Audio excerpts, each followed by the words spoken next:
Hello দর্শকবৃন্দ, আমি তোমাদের প্রিয় অঙ্কিতা। আমাদের ভিডিওগুলো নোটিফিকেশন পেতে হলে চ্যানেলটিকে সাবস্ক্রাইব করে পাশে থাকা বেল আইকনটি অন করে দিন। আর আমাদের ভিডিওগুলোতে লাইক, শেয়ার আর কমেন্ট করতে মোটেও ভুলবেন না। ধন্যবাদ সবাইকে। রাসেল, এই রাসেল, কোথায় গিয়ে মরলি? হ্যাঁ, বাপের জোর গলায় ডাক শুনে রাসেল রান্নাঘর থেকে দৌড়ে চলে আসে আর কাছে এসে বেশ বিনয় সুরে বলে, আব্বা আমাকে ডেকেছেন? রাসেলের কথা শুনে ওর বাবা ওর গালে ঠাস করে থাপ্পড় দিয়ে বেশ ঝাঁঝালো কণ্ঠে বলে, তোকে না বলেছি আমাকে বাবা বলে ডাকবি না? আর তাছাড়া তোকে আমি বলছি না আমার জুতা কালি করে রাখতে? সেটা করিসনি কেন? আপনি তো আমার বাবাই হন, আর আমি রান্না করতেছি, তাই জুতা কালি করতে পারিনি। আমি এখনই করে দিচ্ছি।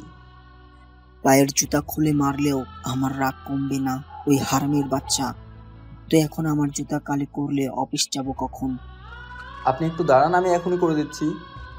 রাসেল উপরের কথা বলে আর এক মুহূর্ত দেরি না করে জুতা কালি করতে বসে যায়।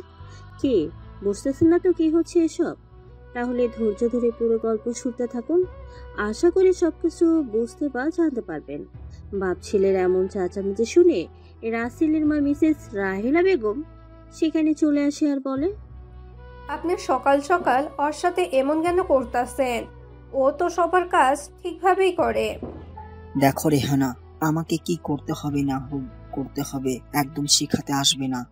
তাহলে মা ছেলে দুটোকেই বাড়ি ছাড়া করব। এটা করারই তো বাকি আছে।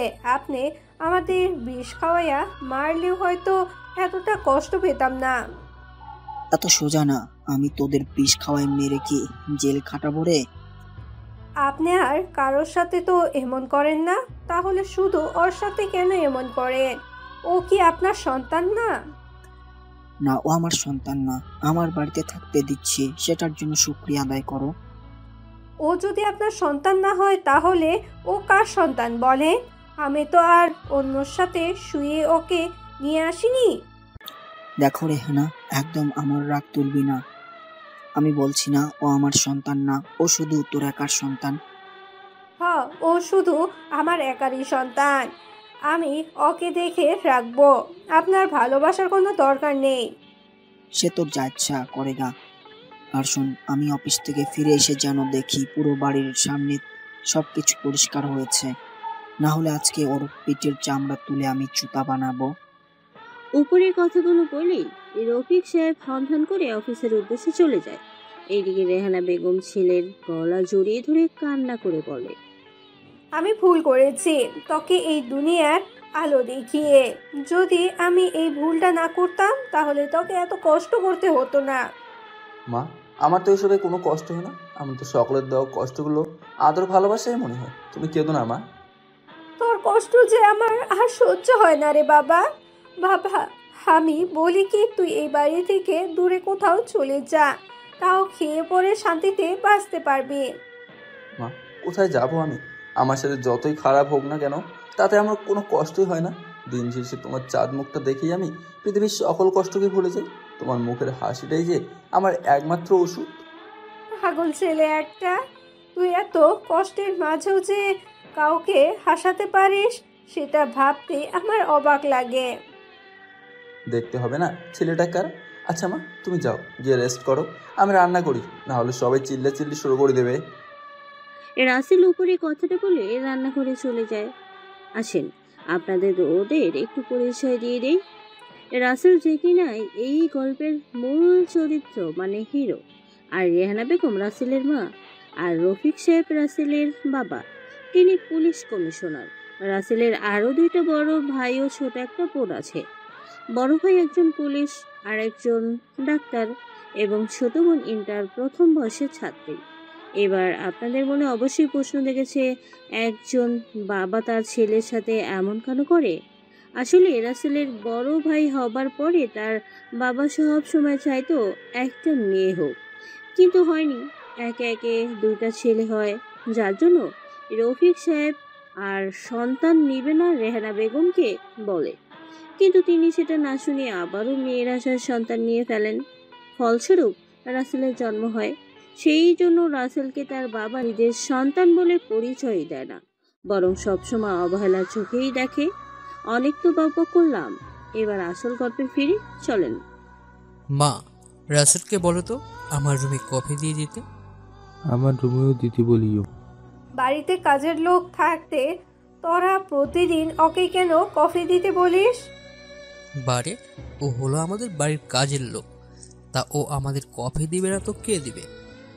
তোরাও কি তোদের বাবার মতন ওকে নিজের ভাই হিসেবে মানতে পারিস না? যে জন্ম দিয়েছে সেই তো সন্তান হিসেবে মানে না, আমরা আর কি মানতে যাব? বা তুমি তাড়াতাড়ি বলো তো। ঠিক আছে, এই রাসেল তোর সাহেবদের রুমে কফি দিয়ে যা। ঠিক আছে মা, আমি এখনই দিতেছি। রাসেল রান্না করে টেবিলে সাজিয়ে রেখে কফি করে উপরে চলে আসে। বড় ভাই মানে রাহাত আর ছোট ভাই রাসেল দুজনের রুমে কফি নিয়ে 2টা করে থাপড় বোনাস পেয়ে ছোট বোনের রুমে আসে। শালা, এটা আরো তেজ বেশি। রাসেল দরজায় নক না করে ভিতরে প্রবেশ করে। রিয়া, এই নে তোর সকালের কফি। আর তুই এখনো উঠিসনি কেন? কলেজে যাবি না? রাসেলের কথা শুনে রিয়া শোয়া থেকে উঠে ওর গালে থাপড় দিয়ে বলে, তোকে কি বলতে হবে আমি কখন ঘুম থেকে উঠবো না উঠবো? আর তোর সাহস কি করে হলো আমার রুমে বিনা পারমিশনে আসা? রাসেলের চোখ ভর্তি জল টলমল করতেছে, তবুও হাসি মুখে আস্তে করে বলে, বারে, তুই হলে আমার আদরের ছোট বোন, তোর রুমে ঢুকতে কি আবার আমার অনুমতি লাগবে নাকি? অনুমতি লাগবে না মানে? শোন, কাজের লোকের মতোই থাকবি, কখনো ভাই হতে আসবি না। বাবা বলেছে না আমার 2টা ভাই। আচ্ছা ঠিক আছে, এখন ফ্রেশ হয়ে নাস্তা করবি, আয়। তুই গেলি এখান থেকে নাকি কানের নিচে আরো কয়েকটা দিব? না, আমি যাচ্ছি। রাসেল চোখে জল মুছে সেখান থেকে নিচে চলে আসে। কিছু সময় পরে সবাই খাবার টেবিলে এসে বসে। রাসেল সবার খাবার প্লেটে খাবার তুলে দেয়। ও এই বাড়িতে কাজের লোক হিসেবেই থাকে, বিনিময়ে পরার মতো কাপড় আর আবার ভাইয়ের ব্যবহার করা আর আধা পেটের ভাত। রাসেল পরেটা মুখে দিতেই দেখে একটা চুল, তখন রাসেলকে ডেকে বলে, ওই হারামজাদা, খাবারে চুল থাকে চোখে দেখিস না? ভাইয়া মনে হয় আটার মধ্যে ছিল, আমি দেখিনি। এরপর যদি দেখি তো তোর মাথায় চুল একটাও রাখবো না। ঠিক আছে ভাইয়া, আমি দেখি রান্না করব। তারপরে সবাই যার যার মতো খাবার খেয়ে রুমে চলে যায়। রাহাত ও রাসেল টিউশনিতে যাওয়ার সময় রাসেলকে ডেকে বলে, ভাইয়া একটা কথা বলার ছিল। হ্যাঁ বল, আমাদের হাতে সময় নেই। আজকে না আমার ভার্সিটিতে সেমিস্টার ফাইনালের ফর্ম ফিল আপের লাস্ট ডেট। তো কি হয়েছে? আমাকে 5,000 টাকা দাও। তুই চাইতেই দিয়ে দিব। শোন, তোর আর পড়াশোনা করতে হবে না, বাড়িতে কাজ করতেছিস কর। ভাইয়া দাও না প্লিজ, আমি আবার কামাই করে ফিরিয়ে দেবো।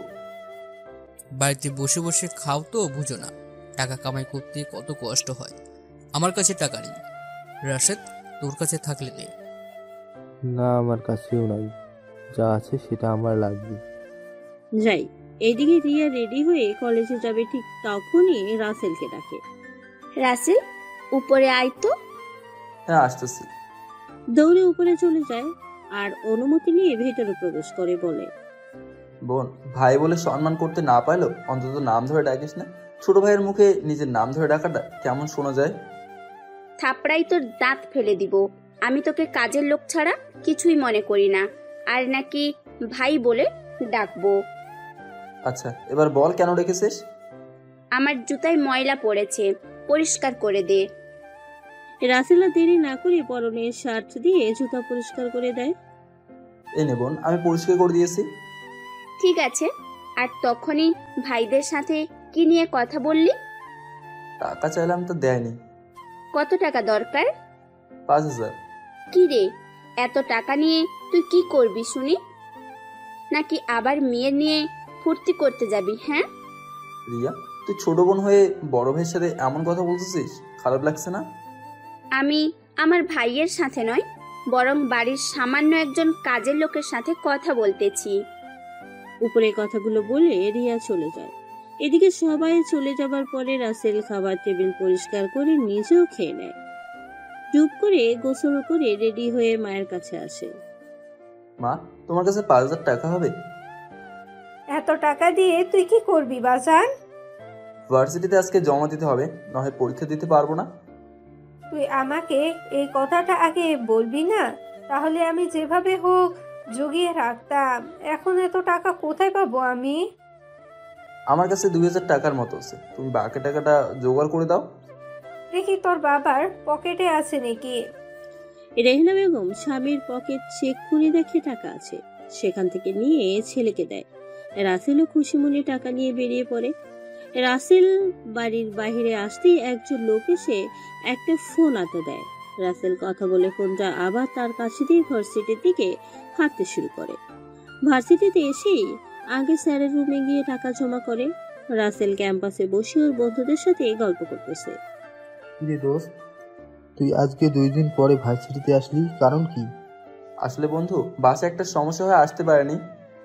ও আচ্ছা, তা টাকা জমা দিয়েছিস তো নাকি?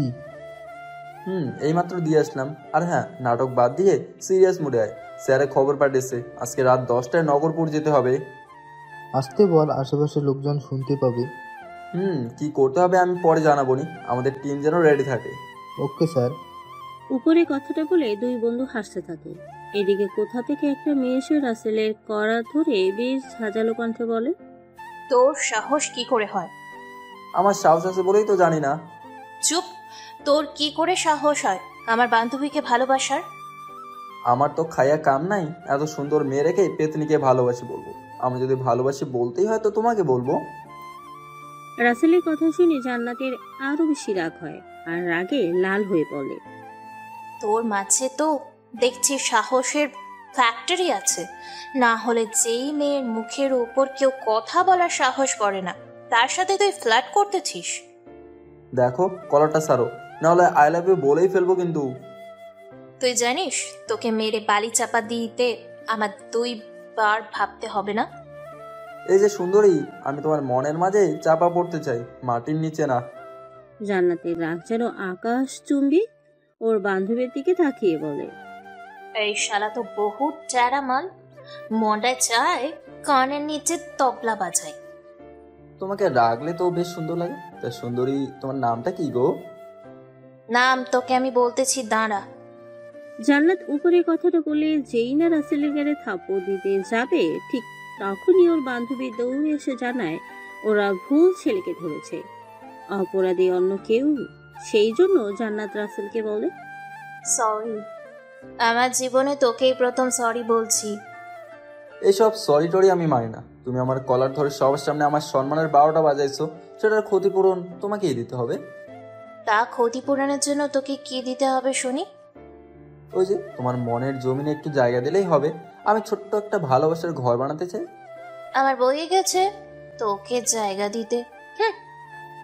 জান্নাত মুখ ভেঙচিয়ে সেখান থেকে চলে যায়।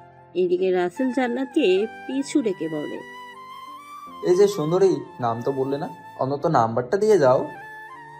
রাসেলের কথা শুনে জান্নাত পেছনে তাকিয়ে পা দেখিয়ে বলে, এটা সাইজ 39, গালে কিন্তু ফিটিং ভাবে বসে যাবে, তখন তোর ভালোবাসার ভূত পালিয়ে যাবে। এই ভূত জুতার সাইজ দেখে ভয় পেয়ে দূরে যাওয়ার জন্য আসেনি। এই বান্ধবী, তোরা আমাকে একটু ছাড় তো, ওকে একটু সাহেস্তা করে আসি। শালার সাহস বড্ড বেড়েছে। জান্নাতের কথা শুনে ওর বান্ধবীরা সেখান থেকে টেনে নিয়ে যায়, কেননা ওর যেই রাগ যা খুশি করে ফেলতে পারে। এদিকে রাসেলকে উদ্দেশ্য করে রকি বলে, মামা, কিছু সময়ের জন্য আত্মা আমার দেহ ছেড়ে দূরে চলে গিয়েছিল। তুই এই মেয়ের সাথে পাঙ্গা নিস না। মামা, তুই চিনিস ওকে? চিনবো না কেন, ও একটা মিসাইল। নাম কি মামা? ওর নাম জান্নাত। কিছুদিন আগেই গার্লস কলেজে ভর্তি হয়েছে। ওর বাবা এখানকার মন্ত্রী। ও, তার জন্য পুরো শরীর কারেন্টে ভর্তি। উফ মামা, তোর মামি পেয়ে গেছে। দোস্ত, এই ভুলটা করিস না, তোকে সহ আমাকে শেষ করে দিবি জেলে ভরে। এত ভয় কেন পাস আমি থাকতে? হ্যাঁ, আর মামা, এটা ফাইনাল। ওই রাগে মেয়ে জান্নাতি তোর মামি হবে ইনশাল্লাহ। তাহলে আজকে থেকেই আমাদের উল্টা দিন শুরু হলো। মামা আমি গেলাম, যেটা বলেছি ভুলে যাস না যেন। রাসেল উপরের কথাগুলো বলে সেখান থেকে চলে যায়। এখন ওরা রাতে কোথায় যাবে সেটা ধীরে ধীরে বুঝতে পারবেন। রাসেল বাসায় চলে এসে বাড়ির পাশের সবকিছু পরিষ্কার করে, না হলে ওর বাবা এসে পিঠের উপরে ছালা বাঁধবে। সব কাজ করতে করতে প্রায় দুপুর হয়ে যায়। রেহেনা বেগম অফিস থেকে ফিরে দেখে রাসেল এখনো কাজ করতেই আছে, তাই বলে, কিরে তুই এখনো কাজ করতেছিস? মানে বাহিরে থেকে খাসনি এখনো? মা তুমি তো জানো এই কাজটা শেষ না করলে বাবা কি করবে। সে তো জানি, তোকে বলি তুই এখান থেকে অনেক দূরে চলে যা, তাহলে একটু হলেও আরামে বাঁচতে পারবি। কাজ করে আর অত্যাচার সহ্য করে যদি আমার মরণও হয়, তাও আমি এই বাড়ি থেকে যাব না। তোমার কোলে মাথা রেখে সারা জীবন কাটাতে চাই। আমার পাগল ছেলে, তোর জন্য আমার অনেক কষ্ট হয়। যা গোসল দিয়ে ফ্রেশ হয়ে আয়, মা ছেলে আজকে একসাথে খাবো। ঠিক আছে, আমারও কাজ শেষ। তারপরে রাসেল রুমে এসে গামছা আর লুঙ্গি নিয়ে ওয়াশরুমে গোসল করে নিচে চলে আসে। মা পুতে খাবার পেতে যার যার রুমে চলে যায়। রাসেল রুমে এসে আলমারি থেকে ল্যাপটপ বের করে কারোর সাথে ভিডিও কলে কথা বলে, আবার আলমারিতে লুকিয়ে রাখে। বাড়ির কেউ জানে না ওর কাছে ল্যাপটপ আছে। এইদিকে রফিক সাহেব সবাইকে নিয়ে মিটিং এ বসেছে। আপনারা তো সবাই জানেন নগরপুরে সন্ত্রাস আর মাদক কারবার বেড়ে চলেছে। স্যার, এটা নিয়ে আমাদের সবার সাথে কথা হয়েছে এবং এখানে পুলিশের অভিযান কিছুই হবে না বলেও জানা গেছে। তারা নাকি অনেক ডেঞ্জার, আমাদের বুদ্ধি দিয়ে কাজ করতে হবে। হ্যাঁ মিস্টার রাহাত, আপনি একদম ঠিক কথাই বলেছেন। এই জন্যই তো আন্ডার কভার টিম রেডি করেছি। আজ পর্যন্ত তারা একটা কেসও হারেনি। আমিও সেটা শুনেছি, তবে ওই বাহিনীতে নাকি 10 জন সদস্য আছে, আর ওদের লিডার আরকে নাকি হেভি ডেঞ্জার আর পাওয়ারফুল। শুনেছি, তবে আজও কেউ তাদের দেখেনি। ওদের সিক্রেট ভাবে তৈরি করা হয়েছে। ওদের সম্পর্কে শুধু উপর মহলের কর্মকর্তারা জানে। আমি নিজেও অজানা। যদি কখনো ওদের দেখার সুযোগ হয় তো স্যালুট করব। এভাবে ওদের মাঝে অনেক কথা হয়। বিকেলে রিয়া বাসায় এসে ওর মাকে বলে, আম্মু, তুমি বাবাকে বলো না আমি বন্ধু বান্ধবীদের সাথে পিকনিকে যাব। আমি বলতে পারবো না, তোর বাবাকে তো ভালো করেই চিনিস। যেতেও দেবে না, শুধু শুধু আমি বকা শুনবো। তাহলে কি হবে? আমি তো বাবার সামনে এই কথা তুলতেই পারবো না। সেটা তুই ভালোই জানিস। আমি এটা নিয়ে কথা বলতে পারবো না। এমনিতেই সকালে রাসেলকে নিয়ে তোর বাবার সাথে আমার কথা কাটাকাটি হয়েছে। এখন তাহলে কি করব? সবাই যাবে, আমি না গেলে কেমন হবে না? রিয়ার কথা শুনে ওর মা কিছু বলতে যাবে তার আগেই দরজা দিয়ে ঢুকতে ঢুকতে রফিক সাহেব বলে, তা কে কোথায় যাচ্ছে শুনি? সেটা তোমার মেয়েকেই জিজ্ঞাসা করো। রিয়া, তুই কি কোথাও যাচ্ছিস নাকি? না মানে বাবা।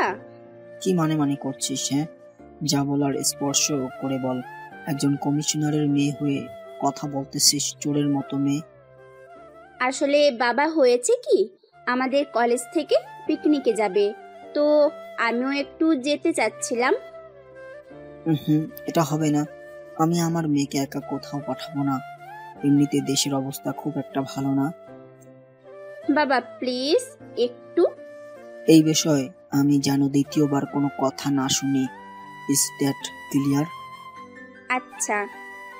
রিয়া মুখটা বাংলার প্যাচের মতো করে উপরে কথাটা বলে আর মিস্টার রফিক সাহেব রুমে চলে যায়। রুমে গিয়ে রেহানা বেগমকে ডেকে বলে, রিয়ার আম্মু। হ্যাঁ বলো। রাসেল কোথায়? ওকে দেখছি না যে। সারাদিন অনেক কাজ করেছে, তাই হয়তো একটু ঘুমিয়ে পড়েছে। ঘুম থেকে উঠলে ওকে বলে দিও ফার্মেসিতে গিয়ে যেন আমার ঔষধ নিয়ে আসে। আপনি বাইরে থেকে আসলেন, নিয়ে আসেননি। আবার রাসেলকে বললেও নিয়ে আসবে। সেটা না করে কেন ওর উপরে চাপিয়ে দিচ্ছেন? ছেলেটাকে কষ্ট দিতে আপনার খুব ভালো লাগে, তাই না? ওকে কষ্ট দিতে কেন? মন চাই ওকে মেরে ফেলি। ওকে দেখলে আমার শরীরের রক্ত ঠান্ডা গরম হয়ে যায়। একদিন ওকে নিয়ে গর্ব করবেন, সেদিন আর অবহেলার নজরে ওর দিকে তাকাবেন না আপনি। ওকে নিয়ে করব গর্ব, তাও আবার আমি?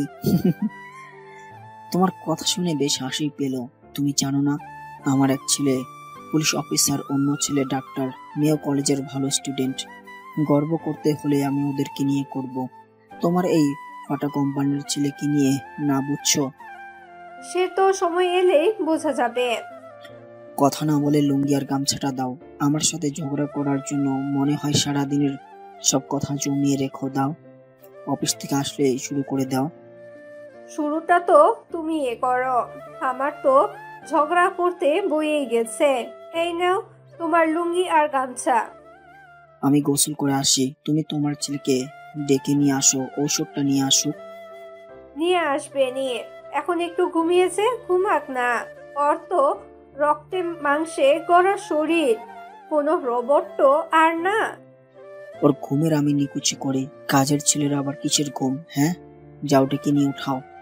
যদি নিজের ছেলে মেয়ে, এই সংসার রাজা, আমার ছেলে কাজের ছেলে। উপরে কথাগুলো বলতে বলতেই রেহানা বেগম রাসেলের রুমে চলে আসে। রাসেলের রুমে এসে দেখতে পায় রাসেল ঘুমিয়ে আছে। প্রথমে রাসেলের মাথায় সুন্দর করে হাত বুলিয়ে দেয়, তারপরে আলতো করে ডাক দেয়, রাসেল, এই রাসেল ওঠ, বাজারে যেতে হবে তো। মা, আর একটু ঘুমাই, শরীরটা একদম ম্যাচ ম্যাচ করতেছে সারাদিন কাজ করার জন্য। বাবা, আর ঘুমালে যে এই সংসারে আবার আগুন লেগে যাবে, তুই জানিস না তোর বাবা কেমন। ওঠ বাবা। ঠিক আছে, আমি উঠতেছি, তুমি যাও। ওঠ বাবা, তোকে ঔষধের দোকানে গিয়ে ঔষধ আনতে হবে। ঠিক আছে মা, আমি রেডি হয়ে আসতেছি। তারপর রেহানা বেগম চলে যায়। এদিকে রাসেল ফ্রেশ হয়ে ওর বাবার রুমে চলে আসে। রফিক সাহেব বিছানায় শুয়েছিল। আব্বা, আমাকে ডেকেছো? হ্যাঁ, এই ওষুধগুলো নিয়ে আয় তো। আর হ্যাঁ, আসার সময় রেস্টুরেন্ট থেকে রিয়ার জন্য একটা পিৎজা নিয়ে আসিস। পিকনিক যেতে পারবে না বলে কষ্ট পেয়েছে। ঠিক আছে, নিয়ে আসবো। এখন কি ওষুধ আনবো আর টাকা দাও? এই যে প্রেসক্রিপশনটা নিয়ে। রাসেল ওষুধের প্রেসক্রিপশনটা হাতে নেয়। এইদিকে রফিক সাহেব পকেটে হাত দিয়ে দেখে 3000 টাকা কম। তার তো মাথা গরম হয়ে যায়। টাকা কোথায় যাবে? সকালেই রেখেছিল। বাপকে এমন রাগ করতে দেখে রাসেল বলে, আব্বা, তোমার পকেট থেকে সকালে টাকা নিয়ে মা আমাকে দিয়েছে। আমার আজকে সেমিস্টার ফাইনালের ফর্ম ফিল আপের লাস্ট ডেট ছিল। কি, আমার ওষুধ কেনার জন্য রাখা টাকা তোকে দিয়েছে? দাঁড়া, আজকে তোদের মা ছেলের একটা ব্যবস্থা করেই ছাড়বো। আব্বা প্লিজ, যা বলার বা করার আমাকে করো, মার কোনো দোষ নেই। দেখছি সেটা। এই রেহানা, এখানে আসো তো। কি ব্যাপার, তুমি এভাবে সারের মতন চিল্লাচ্ছ কেন? চিল্লাই কি আর সাধে ভাই? তুমি কোন সাহসে আমার পকেট থেকে টাকা নিয়ে ওকে দিয়েছো বলো?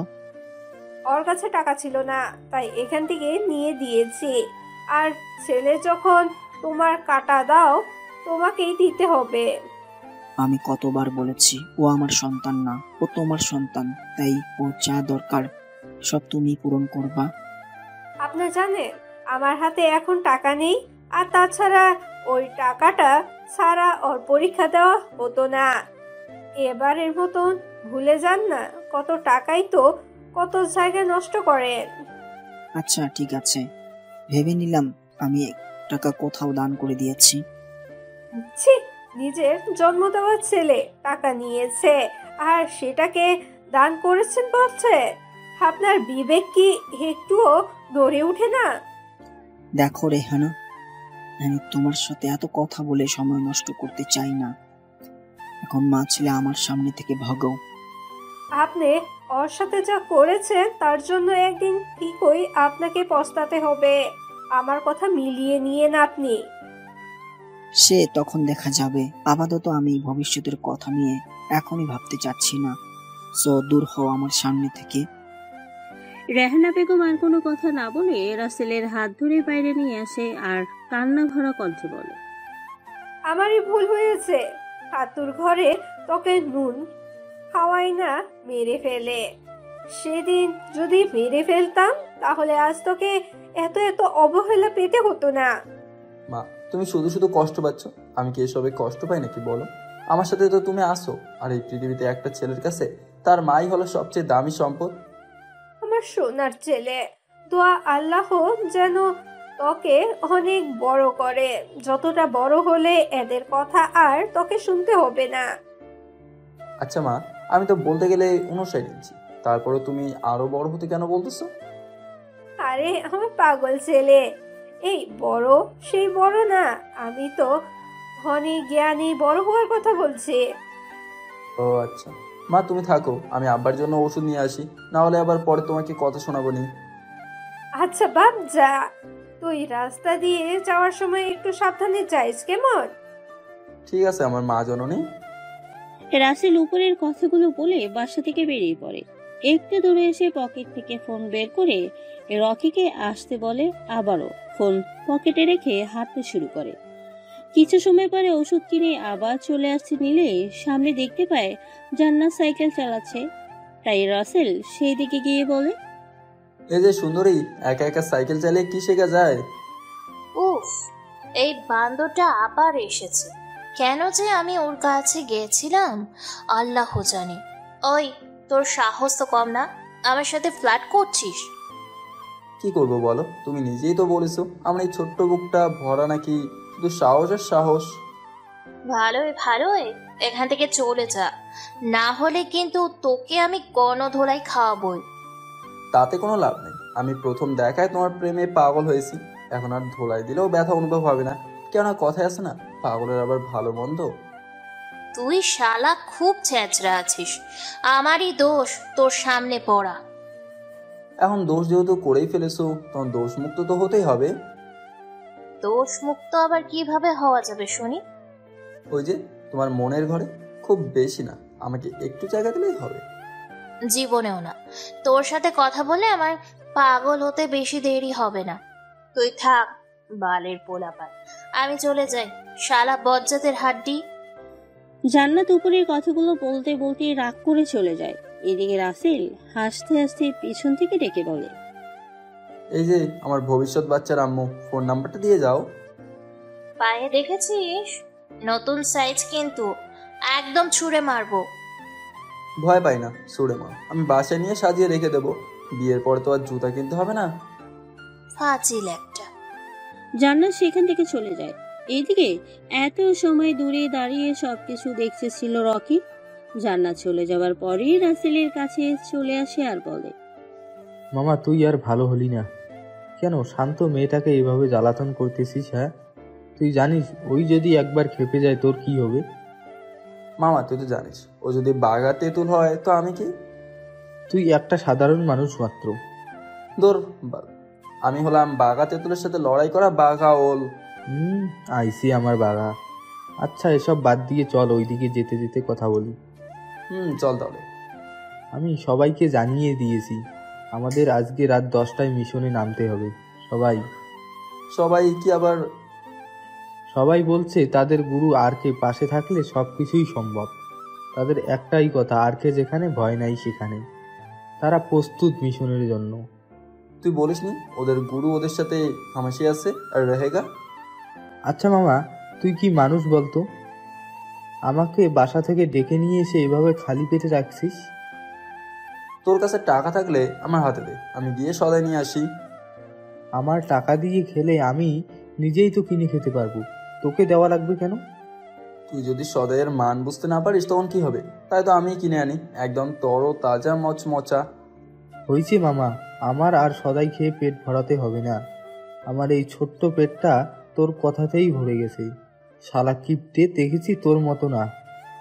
কিপটে না মামা, একটু হিসেবই বল। আর এই যুগে একটু হিসেব করে না চললে কি আর হয়? কিছুদিন পরে বউ সন্তান হবে, তখন কি করব? তা আগে থেকে একটু সঞ্চয় করার চেষ্টা। মামা আমি বলি কি, তুই ফেসবুকে একটা পেজ খোল আর সেখানে অ্যাড দে, তোর থেকে ভালো পরামর্শ পাওয়া যায় কি করে অল্প অর্থে সঞ্চয় করা যায়। মামা ভালো কথা বলেছিস। আর শোন, তুই যেহেতু ফেসবুকের কথা তুললি, তখন আতিককে বলে জান্নাতের ফেসবুক আইডি দিস তো আমাকে। মামা দেখ, আতিক তোর থেকে বেশি তেরা মাল। আমি একটা কাজের কথা বললে ও 10টা প্রশ্ন করে বসবে। কাজের কাজ তো করবেই না। সেটাও ঠিক, আমি নিয়ে নেবনি। আচ্ছা আমি বাড়ির কাছে চলে এসেছি, তুই এখন যা। শালা কিপটুস, এটাকেই বলে বিনা টাকায় পথ ভ্রমণ করা। আমার সাথে কথা বলতে বলতে বাসায় আসলি আর গাড়ি ভাড়া লাগলো না। মামা তোকে কি আর এমনি এমনি বাসা থেকে ডেকে এনেছি নাকি? তোর সাথে আর পেরে উঠবে না মামা। আচ্ছা থাক, আমি গেলাম। ওকে যা, দেখা হবে রাতে। রকি সেখান থেকে চলে যায়। এইদিকে রাসেল পরিপাটি হয়ে বাসায় প্রবেশ করে। আপনাদের মনে হয়তো একটা প্রশ্ন, রাসেল বাইরে বাঘের মতো চললে ভিতরে কেন বিড়াল? এটারও একটা কারণ আছে, জানতে পারবেন ধীরে ধীরে। রাসেল ওর বাবাকে ওষুধ বুঝিয়ে দিয়ে ছাদে আসে জামা কাপড় নেওয়ার জন্য। এমন সময় রিয়ার বলা ফোনের কথা শুনতে পায়। শোন জান্নাত, তুই একদম চিন্তা করিস না, আমার ভাই আর বাবা দুজনেই পুলিশ। তুই শুধু ওই বকাটে ছেলে দেখিয়ে দিস, তারপরে ভাইয়া সব দেখে নিবে। শোন না, আমি ইচ্ছে করে অনেক কিছু করতে পারবো, তবে আব্বু বকাবকি করবে। তাই চাইছিলাম তোর ভাইকে দিয়ে একটু হুমকি দিতে, যেন ভয় পেয়ে আমার পিছনে না আসে। আরে তুই কোনো চিন্তাই করিস না, আমার ভাইয়ের এক কথাই ও হেগে মুতে ছেড়িবেড়ি করে ফেলবে। বান্ধবী, তুমি তো জানো না, ও অনেক ডেঞ্জারাস মাল। ওর চোখে আমি দেখিনি ভয় বলে কোনো জিনিস আছে। সে তো পরে দেখা যাবে, এখন রাখি, বাই। ওকে বান্ধবী, ঠিক আছে। রিয়া ফোন কেটে দিয়ে পেছনে ফিরতে রাসেলকে দেখে চমকে ওঠে। কি রে ছোট লোক, তুই এভাবে আমার পেছনে দাঁড়িয়ে আছিস কেন? আসলে তোকে দেখলাম ফোনে রেগে কথা বলতে, তাই দাঁড়িয়েছি। যে আবার কোনো সমস্যা হলো নাকি? কোনো সমস্যা হয়নি, যা গিয়ে নিজের কাজ কর। এভাবে আর কত কাজ ফাঁকি দিবি? বাবার টাকায় গিলতেছিস, একটু হক করে খা। যাচ্ছি। আর বাপ ভাইয়ের টাকায় খাই, একটু হক তো করতেই হবে। সেটাই। আচ্ছা রিয়া, একটা কথা বলতো। বল কি কথা? আমি তো তোর সব বান্ধবীই দেখেছি, হঠাৎ এই জান্নাত নাকি, সে কোথা থেকে আসলো? ও আর বলিস না, জান্নাত আমাদের এখানকার মন্ত্রীর মেয়ে। আগে অন্য শহরে ছিল, কিছুদিন হলো আমাদের কলেজে ভর্তি হয়েছে। জান্নাত? উফ, নামটা কিন্তু অনেক সুন্দর। মেয়েটা দেখতেও মনে হয় অনেক কিউট। একদম পরীর নাহাল। এসব জিজ্ঞেস করে তোমার লাভ নেই, নিজেই খাস বাপ ভাইয়ের ঘাড়ের উপরে। আমি তো দেখিনি, এমনি জিজ্ঞেস করলাম। আমি সবই বুঝি। আমার একটা বান্ধবীকেও তুই প্রেমের কথা বলা বাদ দিসনি, এখন জান্নাত বাকি আছে। একটাও তো তোর জন্য হয়ে ওঠেনি। যদিও একটু পটার চেষ্টা করতো, ঠিক তখনই তুই গিয়ে পানি ঢেলে দিতি। এখানে আপাতত পানি ফেলিস না, আমাকে একটু দেখাইস তো কে জান্নাত। আমার তো খেয়ে কাম নেই, খাল কেটে কুমির নিয়ে আসি। আর তাছাড়া জান্নাতের সাথে লাগতে যাস না, ও অনেক রাগী মেয়ে, বলতে গেলে আমার থেকেও বেশি। সমস্যা কি, ননদ ভাবি মিলবে ভালো। কি বললি তুই? আমি আর কোনো কথা না বলে সেখান থেকে দৌড়ে নিচে চলে আসি। আমাকে এইভাবে দৌড়ে নিচে নামতে দেখে আম্মু জিজ্ঞেস করে, কিরে রাসেল, তোর হঠাৎ করে কি হলো? এভাবে দৌড়ে ছাদ থেকে নামছিস? ও মা, কিছু না, আসলে তোমার মেয়ের সাথে ফাজলামি করছি তো, তাই ধাওয়া দিচ্ছে। তুই আর ভালো হবি না জানিস, ওদের সাথে তোর ফাজলামি একদমই চায় না, তাও লাগতে যাস। এখন ছোট বোন হয়ে বড় ভাইয়ের গালে থাপ্পড় দিবেনি, সেটা কি খুব ভালো দেখাবেনি? কি করব বলো, আমার তো ইচ্ছে হয় ভাই বোনদের সাথে একটু আদর ভালোবাসায় খুনসুটি করতে। একদিন দেখবি সব ঠিক হয়ে যাবে। হ্যাঁ মা, তাই যেন হয়। আচ্ছা মা, আজকে রাতের জন্য কি রান্না করবো বলো? ওই তোর বাবা তখন বলল আজকে নাকি সাদা পোলাও আর মটন কষা খাবে, তো সেটাই তৈরি করা। ওকে আম্মা জান। রাসেল মায়ের সাথে কথা বলে রান্না করতে চলে যায়। এদিকে রাহাত আর রাশিদ বাসায় এসে সোফায় বসে। রাসেল, আমাদের জন্য কফি নিয়ে আয় তো। ভাইয়া তোমরা একটু বসো, আমি এক্ষুনি নিয়ে আসতেছি। কথা না বলে তাড়াতাড়ি কর, সব কাজে শুধু ফাঁকিবাজি করিস। এই তো ভাইয়া আসতেছি। তা আমার রাজকুমারী বোন কি এখন কফি খাবে? আমার জন্যও নিয়ে আয়।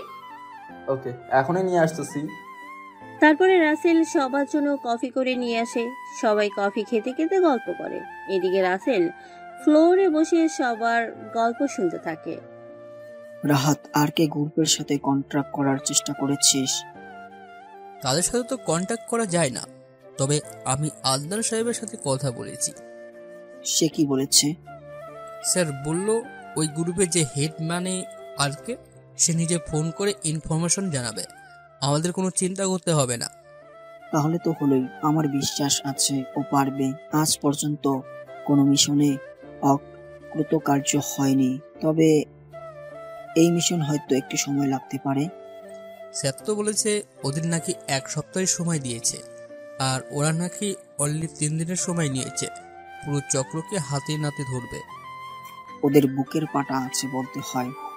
যে গ্রামে এখন পর্যন্ত পুলিশ ঢুকতে ভয় পায়, সেখানে ওরা ওদের ধরার জন্য 3 দিন সময় নিয়েছে।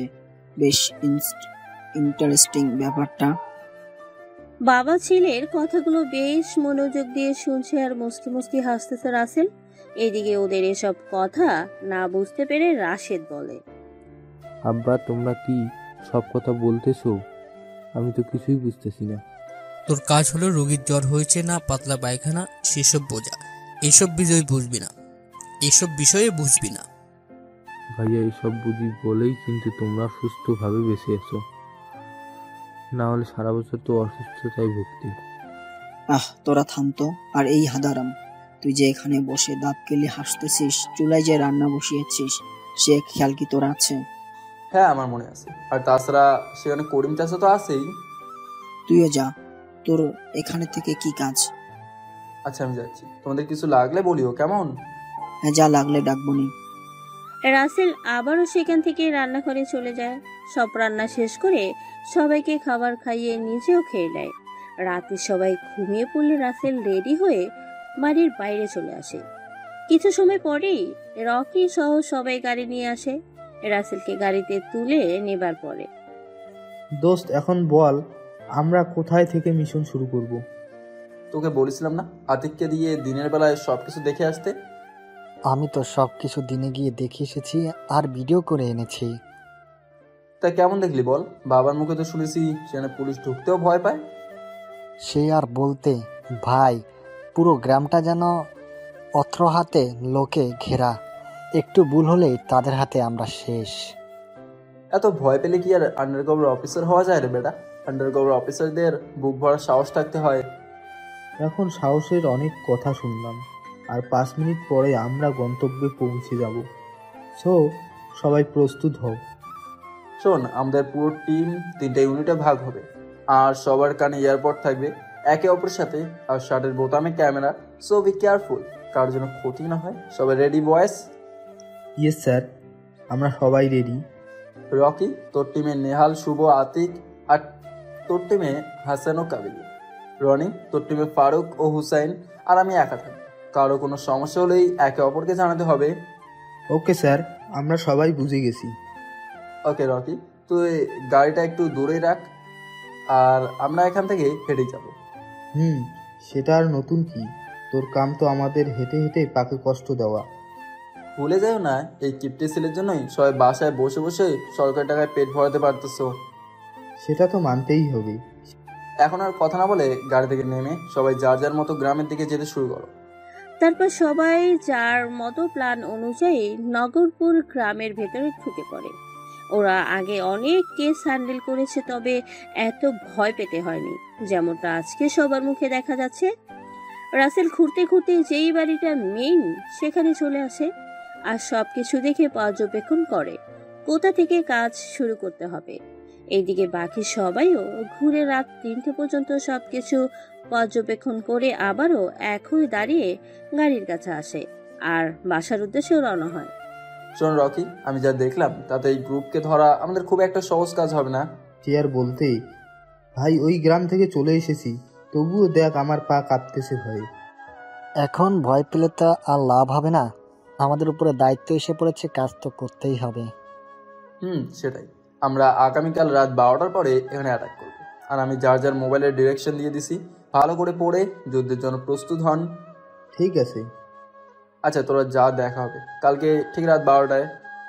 তারপরে রাসেল বাড়ি থেকে একটু দূরে নেমে হেঁটে বাসায় চলে আসে। এদিকে দারোয়ান আজকে আগেই গেট আটকে দিয়েছে। এই রে, গেট তো লক। এখন দারোয়ানকে ডাকলে তো সবাই বলে দেবে, কি করি এখন? রাসেল ভাবতে ভাবতে অন্য পাশে গিয়ে দেওয়াল টপকে ভিতরে প্রবেশ করে। ধীরে ধীরে বাসার ভিতরে প্রবেশ করে পা টিপে টিপে রুমে চলে আসে। এদিকে রাসেলকে এভাবে এত রাতে বাসায় ফিরতে দেখে ওর মা মনে মনে ভাবে, কি ব্যাপার রাসেল, এত রাতে কোথায় গিয়েছিলি? নাকি ছাদ থেকে নামলো? মনে হয় ঘুম আসছিল না বলে ছাদে গিয়েছিল। দূর, এসব কি নিয়ে কি ভাবছি আমি। রেহানা বেগম ভাবনা বন্ধ করে এই রুমে চলে যায়। সে পানি খাওয়ার জন্য উঠেছিল। এদিকে রাসেল রুমে এসে দরজা লাগিয়ে ওয়াশরুমে থেকে ফ্রেশ হয়ে একটু পানি খেয়ে ঘুমিয়ে পড়ে। পরের দিন সকালে ফজরের নামাজ পড়ে আবারও নিত্যদিনের কাজে লেগে যায়। সবার জন্য নাস্তা তৈরি করে টেবিলে সাজিয়ে রাখে। বাবা বোনের জুতো পরিষ্কার করে সবাই নাস্তা শেষ করে। বড় ভাইয়া, তোমাকে একটা কথা বলার ছিল। আমাকে বলে লাভ নেই, কেননা বাবা যখন পিকনিকে যেতে মানা করেছে তখন তোর যাওয়া কোনোভাবেই হবে না। দূর ভাইয়া, ওই কথা না, আমি তোমাকে অন্য একটা কথা বলতে চাই। ও, অন্য কথা হলো বল, আমার শুনতে কোনো সমস্যা নেই। আমার বান্ধবী জান্নাতকে একটা বকাটে ছেলে নাকি ডিস্টার্ব করে। তো আমি কি তোর বডিগার্ড হব নাকি? ভাইয়া বিয়ে করো নাই, বডিগার্ড হতে সমস্যা কোথায়? তোকে বলেছি না আমি আর তুই এক বাড়িতে বিয়ে করব, মানে ভাইয়ে ভাইয়ে ভাইরা ভাই হব। সেটা আমিও চাই। আর তাছাড়া এক খরচেই দুইটা বিয়ে পার। ভাই, তোমরা কিন্তু আমার কথা শুনতেছ না।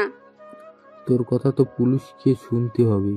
আমি শুনলে যদি হতো তাও শুনে দেখতাম কি করা যায়। এই জন্য যাকে বলে কাজ হবে আমি তাকেই বলেছি। ভাইয়া প্লিজ একটা কিছু করো।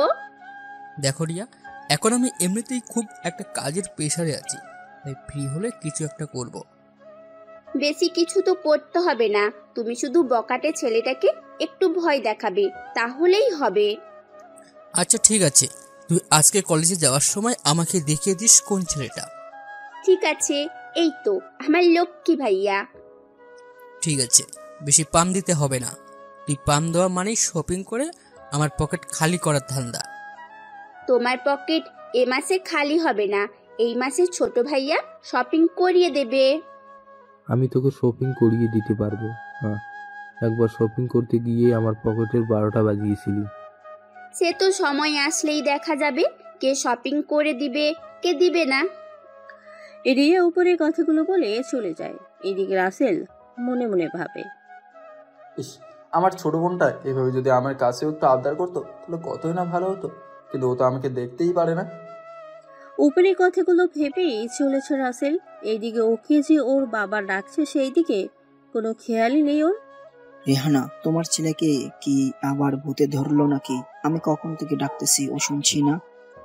কি বলেন এসব? ওকে ভূতে ধরবে কেন? হে রাসেল, তোর কি হয়েছে রে? কই কিছু না তো। তাহলে তোর বাবা ডাকছে, তুই শুনিস না কেন? আসলে মানে থাক, আর মানে মানে করতে হবে না। তোকে আজ থেকে আর মেরে হাত ব্যথা করতে চাই না। আমার কাপড়গুলো কেচে দিস তো। ঠিক আছে, আমি কেসে রোদ্রে শুকিয়ে একেবারে আয়রন করে রাখবো নি। সে তো আমি অফিস থেকে ফিরেই দেখবো। আর যদি একটা কাপড় নষ্ট হয় তাহলে তোর পিঠের চামড়া তুলে নিব। উপরে কথাগুলো বলে রফিক সাহেব অফিসে চলে যায়। পিছে পিছে তার 2 ছেলেও রিয়াকে সাথে নিয়ে যায়। থাক বাবা, মন খারাপ করিস না, তোর বাবা তো এমনই। মা, এতে আবার মনে করার কি আছে? আব্বা তো আমার সাথে প্রতিদিন এমন করে, তাই শুনে শুনে অভ্যাস হয়ে গেছে আমার। ঠিক আছে, এবার তুই খেয়ে ভার্সিটিতে যা। সবাই তোর যার যার মতন চলে গেল। মা, তুমি কোর্টে যাবে না? আরে বাজার, আজকে যাব না। আজকে আমি ছুটি দিয়েছি, শরীরটা বেশি একটা ভালো না। তোমার কি হয়েছে? আমাকে তো আগে বলোনি, আমি ওষুধ নিয়ে আসতাম। ওই কিছুটা একটু জ্বর ভাব, এমনিতেই ঠিক হয়ে যাবে বাবা, দেখবি। না, এটা হবে না, তুমি রেডি হও, আমি এখন হাসপাতালে নিয়ে যাব। ডাক্তার দেখাতে হবে। তোমার কিছু হলে আমি কি নিয়ে থাকবো? পাগল একটা, আমার কিচ্ছুই হবে না। তোকে একা করে আমি কি কোথাও যেতে পারি বল? তাহলে আমিও আজকে ভার্সিটিতে যাব না, তোমার সেবা করবো। আচ্ছা বাবা, ঠিক আছে, করিস। এবার খেয়ে নে, অনেক বেলা হয়ে গেছে। তারপরে রাসেল নাস্তা করে নেয়। এদিকে রিয়া ওর ভাইকে নিয়ে জান্নাতের সাথে সেই ছেলেটির অপেক্ষা করে, তবে সে আসে না। তাই রাহাত রাগ দেখিয়ে অফিসে চলে যায়। এদিকে রিয়া বেশ রাগী কণ্ঠে বলে, দেখেছিস, তোর জন্য ভাইয়া আমাকে রাগ দেখালো। আরে বাবা, ও তো প্রতিদিন এই কলেজেই ঢোকে, আজকে কেন আসলো না সেটা কি করে বলবো? কি বলিস? এই কলেজে তো আমার। রিয়া পুরো কথাটা বলার আগেই থেমে যায়। সেটা শুনে জান্নাত বলে, কি রে, এই কলেজে তোর কি? না, ওকে ছোট ভাইয়ের কথা বলা যাবে না। না মানে এমনি আর কি। চল ক্লাসে যাই। জান্নাত বলল, চল। হারামজাদা আজকে প্রেম করতে আসলো না। আমাকে আর বলিস না বোন, তাহলে ভাইয়া আমাকে মেরেই ফেলবে। দেখলাম তো, তোর ভাই যেই রাগী, মনে হচ্ছে পুলিশ দেখে যা ইচ্ছা তাই মনে করে নিজেকে। তো করবে না, বেটার বাবা পুলিশ কমিশনার, বেটা নিজেও পুলিশ, ভাব তো একটু থাকবেই। হয়েছে, আর ভাব নিতে হবে না, চল ক্লাসে যাই। চল। তারপরে ওরা দুজনে কলেজে চলে যায়। এদিকে রকি পুরো ঘটনা দূর থেকে দেখে রাসেলকে ফোন করে বলে, কেননা রাসেল সম্পর্কে রকি সবকিছুই জানে। সবকিছু শুনে রাসেল রকিকে বলে, কি বলিস? তাহলে আমি আজকে গেলে তো খবর করে ছাড়তো। তোমার খবর এখানেই শেষ হয়ে যেত। দোস্ত, আমি বলি কি, এই মেয়ের পিছন ছেড়ে দে, এর থেকে আরো বেটার মেয়ে পাবি তুই। তা পাবো, তবে এমন ডেঞ্জারাস পিস তো পাবো না মামা। তোকে বোঝানোর থেকে আমি একটা পাগলকে বোঝালেও মনে হয় কাজে আসতো। তোকে কে বলেছে আমাকে বোঝাতে? আমি যে ওর প্রেমের দিওয়ানা, সেটা কি তুমি বোঝো না? হয়েছে, আর বলতে হবে না। এখন ভার্সিটিতে আয়, ওরা ক্লাসে চলে গেছে। না রে, আজকে যাবো না। আমি একটু অসুস্থ, তাই বাসায় থাকবো। তুই তো জানিস মাসরা আমার কষ্ট কেউ বোঝে না। সে তো আমি জানি। আচ্ছা তুই তাহলে থাক, আমি ক্লাসে যাই। ওকে মামা, সি ইউ নাইট 10। তারপরে রাসেল ফোন কেটে দিয়ে বাড়ির সব কাজগুলো শেষ করে রুমে এসে ল্যাপটপ বের করে। একটা কাজ করে আবার ল্যাপটপ আগের জায়গায় লুকিয়ে রাখে। সারাদিন মায়ের সেবা করে। রাতে সবাই খাবার খেয়ে ঘুমিয়ে যাওয়ার অপেক্ষা করতেছে এই রুমে বসে বসে, কিন্তু কেউ ঘুমাচ্ছে না। তাই রাসেল গোপনে পাওয়া জান্নাতের ফোনে কল দেয়। প্রথম কল দিতেই রিসিভ মহারানী। হ্যালো, আসসালামু আলাইকুম, কে বলছেন? ওয়ালাইকুম আসসালাম, আমি। তা এই আমিটা কে শুনি? আমি মানে আমি। তুই কে বলবি নাকি ফোনের গলা টিপো? হ্যাঁ, আমি। এই শালা খচ্চর তো বহুত খারাপ। এই আমিটা কে ভাই? ওই যে যাকে তুমি স্বপ্নে জাগরণে খোঁজো। সরি ভাই, আমার লাইফে এখনো সে আসে নাই যাকে আমি স্বপ্নে খুঁজবো। আসে নাই তো কি হয়েছে, আসতে কতক্ষণ? এই ভাই, দয়া করে বল না কে তুই? ওই তো আমি হলাম তোমার স্বপ্নের রাজকুমার। ইচ্ছে করতেছে তোর গলাটা টিপে দিতে, শালা হনুমানের বাচ্চা, রাতে ফোন দিয়ে বিরক্ত করিস। এই শোনো না। আবার কি? I love you. শালা হারামি, তোর লাভ আমি দিয়ে। থাক, আর বললাম না, চল বেটা ফোন রাখ। তোমার সাথে কথা বলতে যে ভালো লাগছে, একটু ও কল কাটতে মন চাচ্ছে না। রাসেলের কথা শেষ না হতেই জান্নাত নিজেই ঠাস করে কলটা কেটে নাম্বারটা ব্ল্যাকলিস্টে ফেলে দেয়। এইদিকে রাসেলও হাসতে হাসতে ফোনটা রেখে রেডি হয়ে মিশনের জন্য বেরিয়ে পড়ে। আজকেও সবাইকে সবকিছু বুঝিয়ে দেয়। মামা শোন, তোরা যাকে দেখবি স্প্রেটা করবি, তাহলে কিছু সময় পরে সবাই নেশার জন্য ঘুমিয়ে পড়বে। মামা, তোর মাথায় আসলেই বুদ্ধি আছে। বুদ্ধি না থাকলে কি আর আমাদের দলের লিডার হয়? নিজেদের মুখের উপরে যেন স্প্রে করো না, না হলে কেল্লা ওদের আগে আমাদেরই হয়ে যাবে। হ্যাঁ, সাবধানে কাজ করতে হবে, আর বাকিটা আমি দেখতেছি। তারপরে ওরা ধীরে ধীরে সব পাহারাদারদের বেহুশ করে। রাসেল ধীরে ধীরে সেখানে অস্ত্রের লেনদেন করা হয় সেখানে ঢুকে পড়ে। রাসেলের সাথে অনেকটা সময় ফাইট হবার পরে রাসেল খুঁজে দেখে সেখানে আর কেউ উঠে দাঁড়াবার মতো নেই। পুরো দলের সবাই সেখানে চলে আসে। রাসেল পুলিশ পাঠানোর জন্য আদনান সাহেবকে ফোন করে বলে রাসেল নিজেও চলে আসে। এদিকে রফিক সাহেব গভীর ঘুমে মগ্ন। এমন সময় ফোনটা বেজে ওঠে। হ্যালো স্যার, কি বলছেন? এটা তো অসম্ভব ব্যাপার। ঠিক আছে স্যার, আমি এক্ষুনি পুরো পুলিশ বাহিনীকে পাঠিয়ে দিচ্ছি। ওকে স্যার, আল্লাহ হাফিজ। রফিক সাহেব রাহাতকে ডেকে তুলে ফোর্স দিয়ে সেখানে পাঠিয়ে দেয়। এদিকে রাসেল আগে এসে ঘুমিয়ে পড়েছে। পুলিশ সেখানে গিয়ে দেখে সবাই বেহুশ হয়ে পড়ে আছে, আর কেউ কেউ রক্তাক্ত অবস্থায়। রাহাত ওর বাবাকে ফোন করে বলে, আব্বা, এখানে তো অবস্থা খুবই খারাপ। কেন, কি হয়েছে? আরকে গ্রুপ সবাইকে এমন থেরাপি দিয়েছে যে সবাই বেহুশ হয়ে ঘুমাচ্ছে, আর কেউ কেউ রক্তাক্ত হয়ে পড়ে আছে। আরে বাবা, এটাই তো তার কেলমা। সবাইকে ধরে থানায় নিয়ে আয়, আর মালামাল সব সিজ করে নিয়ে আয়। এখানে 2 বস্তা জাল টাকা আর 20 বাক্স অস্ত্রের সাথে আরো অনেক কিছু পাওয়া গেছে। তাড়াতাড়ি সেখান থেকে চলে আয়, পরে আবার সমস্যা দেখা দিতে পারে।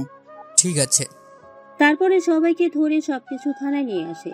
এত মানুষের থানায় জায়গা দেওয়া কষ্ট হয়ে গেছে। এই খবর পুরো নেট দুনিয়ায় ভাইরাল হয়ে যায়। আর কে গ্রুপের কথা কেউ বলতে পারে না। সবার মুখে একটাই কথা, আর কে গ্রুপ থাকতে তাদের কোনো ক্ষতি হবে না। এইদিকে পুরো ব্যবসা এভাবে ধ্বংস করে দিয়েছে শুনে মাথায় হাত টিটু গ্যাংয়ের। এই গ্যাংয়ের বস হলো টিটু ভাই। আমার এই সাজানো গোছানো সাম্রাজ্যকে এভাবে ধ্বংস করেছে বল? বস, আমরা বলতে পারবো না, তবে পুলিশ একা করেনি। আর কে গ্রুপ নাকি তাদের সাহায্য করেছে। কি নাম বললি? আর কে গ্রুপ। ওই শালার সাথে আমার কিসের শত্রুতা? ওই হালাই আমার পুরো ব্যবসা ধ্বংস করে দিচ্ছে। আগে চট্টগ্রামেরটা ধরে, এখন নগরপুরেরটা। এখন বস আমরা কি করব? হাতে চুরি পরে বসে থাক, সাথে শাড়ি পরলে আরো ভালো হবে। ওকে বস। এই তোরা কোচলে চুড়ি আর লাল শাড়ি পরে আয়। চেলার এমন কথা শুনে লিটুর বেশ রাগ উঠে যায়, আর হাতে থাকা লাঠি দিয়ে সবাইকে এলো পাথালি ভাবে মারতে শুরু করে। বেশ ঝাঁঝালো কণ্ঠে বলে, খাইয়ে আমি একটা গাদা তৈরি করেছি, দূর হয়ে যা আমার চোখের সামনে থেকে। ওকে বস, যাচ্ছি তাহলে। তোরে তো আর কে, তুই আমার সবকিছু শেষ করে দিছিস। তোরে তো আমি তিলে তিলে মারবো। তুই লিডু ভাইকে চিনছিস? এইদিকে সকালের নাস্তা করার টেবিলে বসে বাবা ছেলের মাঝে কথা হচ্ছে। রাহাত, তোকে তো উপর থেকে পুরস্কৃত করেছে, তুই কষ্ট করে সবাইকে ধরেছিস। আব্বা, ভালো হয়েছে। আর কে কষ্ট করে কাজ করে যাবে, আর আমরা এভাবে ক্রেডিট নিয়ে যাব। আর কে নামটাও যেমন, ওর কামটাও তেমন। আমার এখনো বিশ্বাস করতে কষ্ট হচ্ছে ও 10 জনের একটা টিম নিয়ে পুরো লিটু গ্যাংকে লাড়িয়ে দিছে।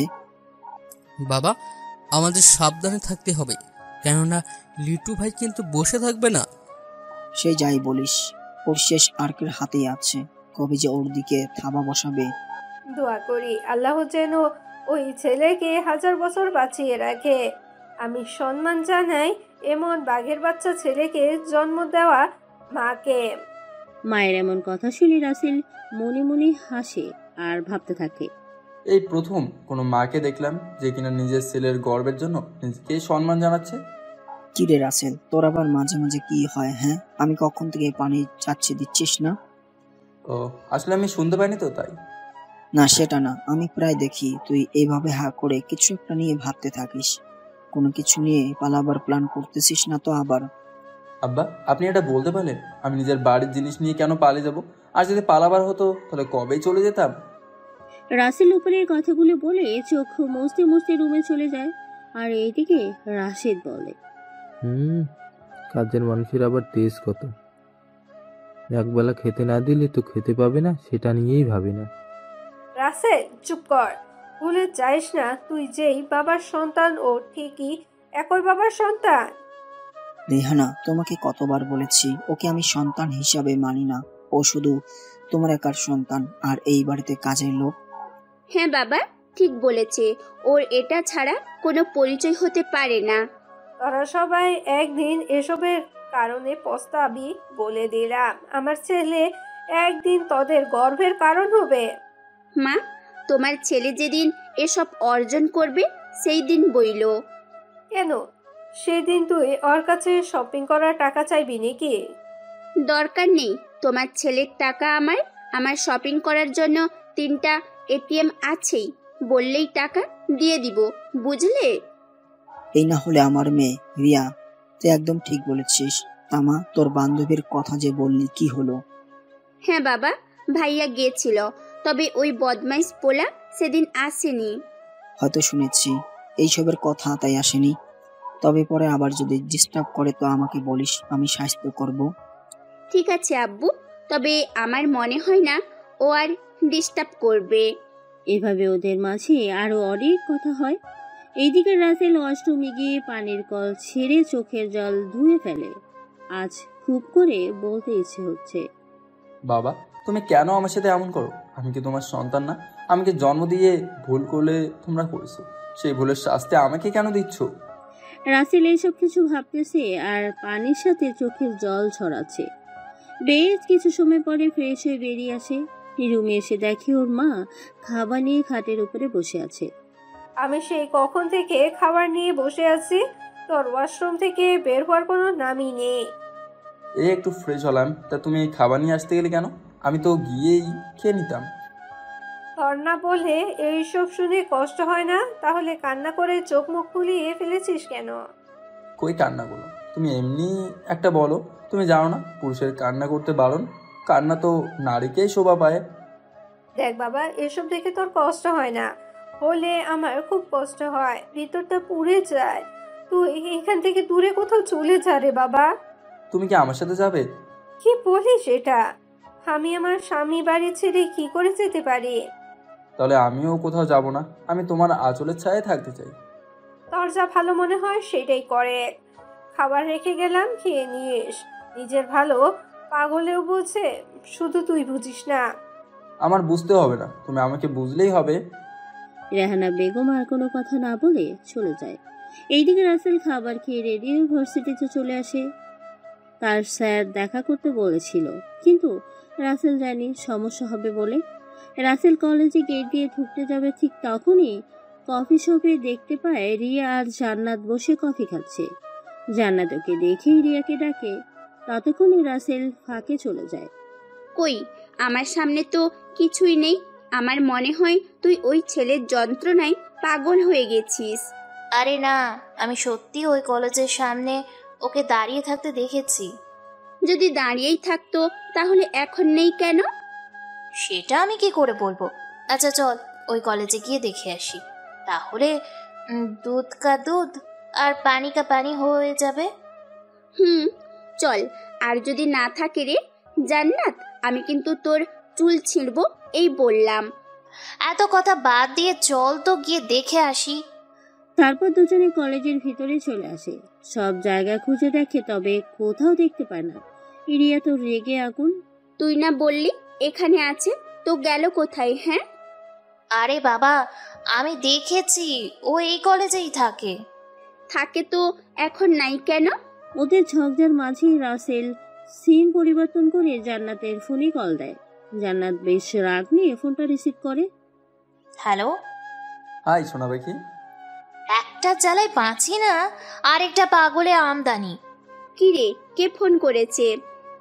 আর বলিস না, কাল থেকে একটা ফোন করে জ্বালাচ্ছে। এই যে সুন্দরী, তোমাকে জ্বালাতন করনে वाला আমি হ্যাঁ। কি? তার মানে ওই বজ্জাত ছেলে তুই? তোকে খুঁজতেই তো এসেছি। কই তুই? মনের জানালাটা খুলে দেখো, আমি ওকে দিয়ে আসি। সামনে আয় দেখি, তোর সাহস কত বড়। দেখো সোনা পাখি, সাহসের কথা বলবে না, তাহলে একদম চুমু দিয়ে আসবো। তোকে তো আমি দেখতেই পাচ্ছি না, আছিস কোথায়? এই তো তোমার সামনেই আছে, তবে একটু দূরে, যেখানে তোমার চোখ পৌঁছাবে না। তুই জানিস আমার সাথে কমিশনারের মেয়ে দাঁড়িয়ে আছে, তোকে পেলে ওর বাপ ভাই কি করবে জানিস? আমাকে ভয় দেখে লাভ নাই, আমি ওসব কমিশনারের মেয়েকে দেখে ভয় পাই না। ওইসব পুলিশ কমিশনার আমি আমার বাড়িতে পালি। এত সাহস দেখেই তো সামনে আসতে পারছিস না। আহারে জানতো আমার খুব দেখতে ইচ্ছে করতেছে বুঝি। তোকে খুব দেখতে ইচ্ছে করতেছে, আর পাটাই তুলে ছেঁচতে ইচ্ছে করতেছে। তাহলে বলো, আমাকে তুমি ভালোবাসো?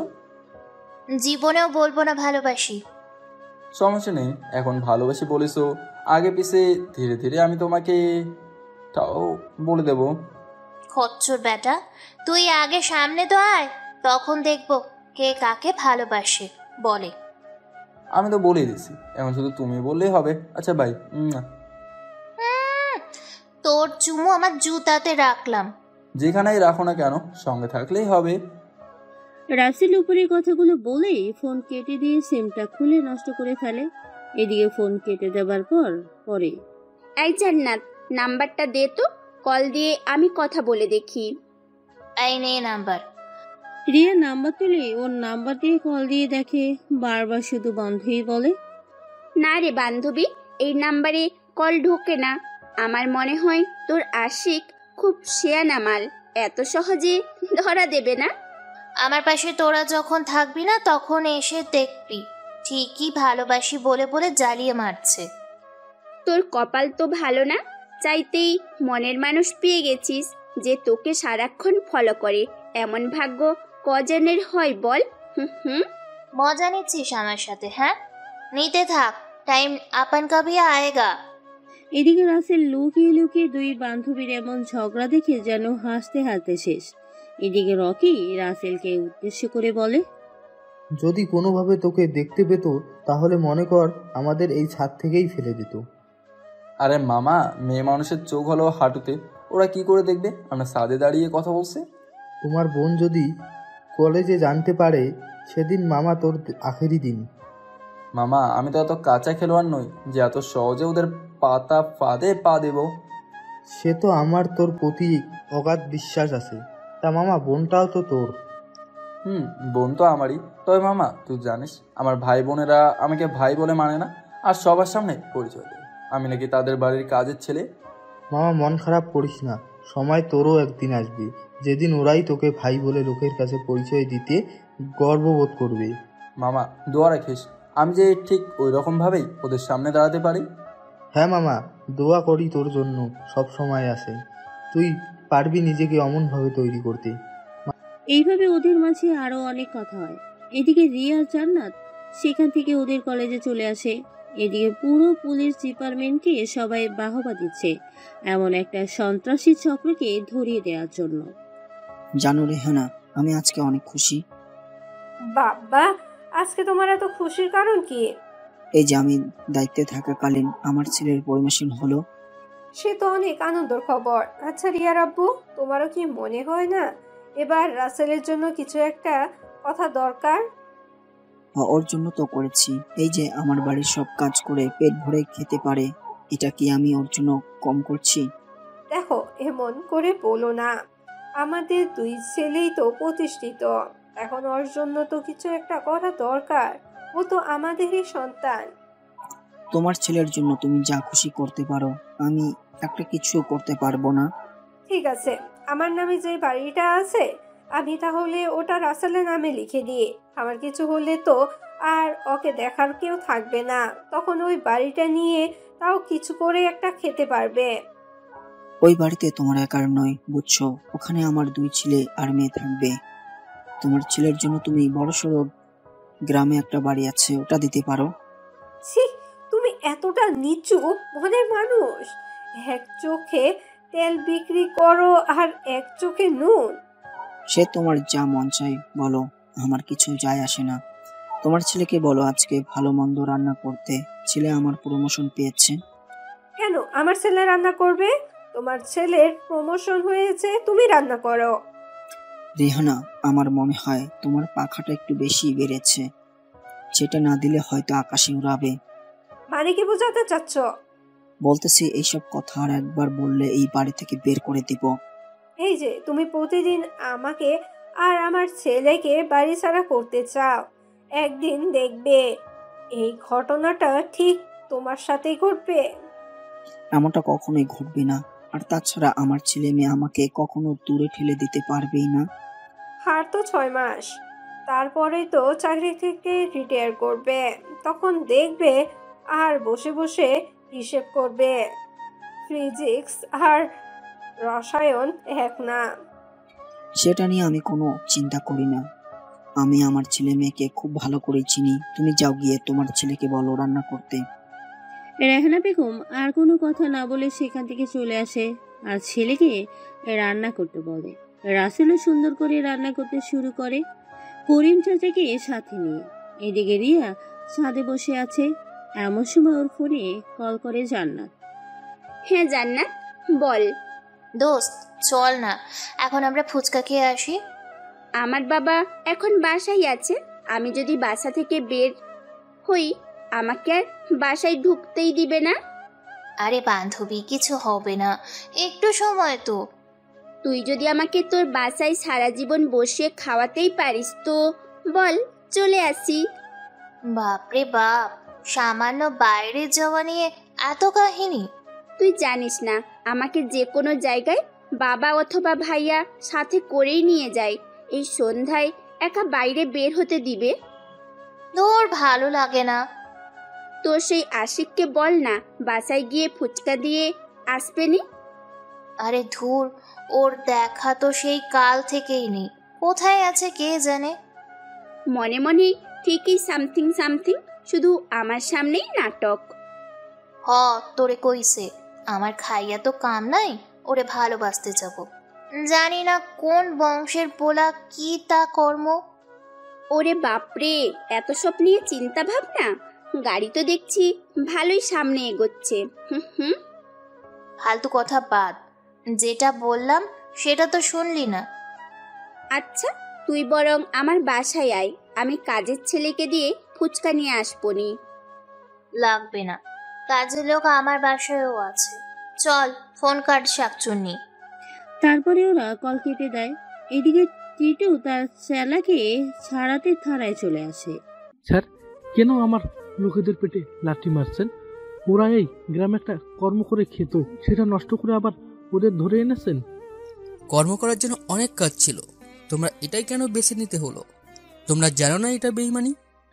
দেখুন স্যার, আইনভাবে 10 টাকা কামাই করতে সময় লাগে 10 মিনিট, আর বেআইনিভাবে 10 লক্ষ কামানো যায় এই 10 মিনিটে। দেখুন মিস্টার লিটু ভাই, আমি আপনার সাথে অঙ্কের হিসেব করতে বসিনি। কেন এসেছেন সেটা বলেন। আমার লোকেদের আর মালগুলো ছেড়ে দিন, বিনিময়ে যা চান তাই পাবেন। আপনার সাহস তো কম না, আমার সামনে বসিয়ে ঘুষের কথা বলতেছেন। বের হন এখান থেকে। রাহাত মুখে হুমকি দিলেও হাতের ইশারায় বুঝিয়ে দিয়ে পরে ফোনে কথা বলবে, এখন চলে যেতে। তো সেই পজিটিভ ইশারা বুঝতে পেরে টিটু বলে, ওকে, এখন আমি যাচ্ছি, তবে ফের আসবো, কথাটা মাথায় রেখো। ওকে, মাথায় থাকবে। তারপর লিটু চলে যায়। এদিকে রাহাত তো সেই খুশি এমন বড় অফার পেয়ে। রাতে লিটুর সাথে কথা বলে ডিল করে, সব লোক এবং মালামাল ছেড়ে দিবে, বিনিময়ে তাকে 2 কোটি টাকা দিতে হবে। তো লিটুর কাছে তো এই টাকা হাতের ময়লা, সেও রাজি হয়ে যায়। তবে রাহাত লিটুকে বলে, দেখুন লিটু ভাই, আমি আইনের লোক, এইভাবে তো আর আপনার লোকসহ মালামাল ছাড়তে পারি না। কিসের অফিসার? টাকা দেবো 2 কোটি, আবার মাসে মাসে 10 লক্ষ, আর এখন বলছিস ছাড়া যাবে না? কাহিনী কি বলতো? আরে ভাই, চেতেন কেন? আগে আমার কথা তো বুঝেন, পরে না হয় কথা বলবেন। হ্যাঁ বল, শুনি, তোর কি কথা বলার আছে? ভাই, আমি বলি কি, আপনার লোক দিয়ে আমি ডিউটিতে থাকাকালীন হামলা করবেন। আমাকে একটু আহত করলেই সবাই ভাববে আপনি আমাদের উপর হামলা করে আপনার লোককে ছাড়িয়ে নিয়েছেন। শালা, তোর মাথায় বুদ্ধি আছে বলেই হবে, মারবি মাছ অথচ পানিতে নামবি না। তো লিটু ভাই, এই কথাই থাকলো, আগামীকাল তাহলে হামলা করেন, না হলে সব কোর্টে চালান করা হবে। ওকে, তুই কোনো চিন্তা করিস না, সময় মতো আমি সব ব্যবস্থা করে ফেলবো। তুই শুধু তোর লোকেদের একটু বলে রাখিস, তাহলেই হবে। যারা ডিউটিতে থাকবে তারা আমার কথা অবাধ্য হবে না, আপনি বিনা সংকোচ আসতে পারবেন। ওকে, দেখা হচ্ছে কালকে। তারপর ফোন কেটে দেয়। রাহাত তো সেই খুশি, সারা জীবন চাকরি থেকে যেই টাকা কামাতে পারবে না সেটা একেবারে পেয়ে যাচ্ছে, সাথে বিনা পরিশ্রমে মাসে মাসে 10 লক্ষ টাকা। খুশিতে যেন বাকবাকুম। রাতে সবাই খাবার খেয়ে উঠে তৃপ্তি সহকারে। পরের দিন প্ল্যান অনুযায়ী সন্ধ্যায় লিটু তার দলবল নিয়ে পুরো থানা হামলা করে, সবকিছু ভেঙে তছনছ করে, কিছু পুলিশকে মেরে জখম করে। রাহাত সবাইকে ছেড়ে দিয়ে বলে, লিটু ভাই সবাইকে তো মেরে বেহুশ করেছে, এখন আমাকে না মারলে তো ফেসে যাব। তুই তো আমাদের দলের লোক, এখন তোকে মারলে কেমন একটা দেখায় না?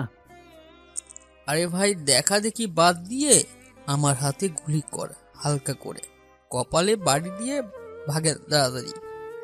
রাহাতের কথা মতো লিটু রাহাতের হাতে গুলি করে কপালে বাড়ি দিয়ে রক্ত বের করে সবকিছু নিয়ে চলে যায়।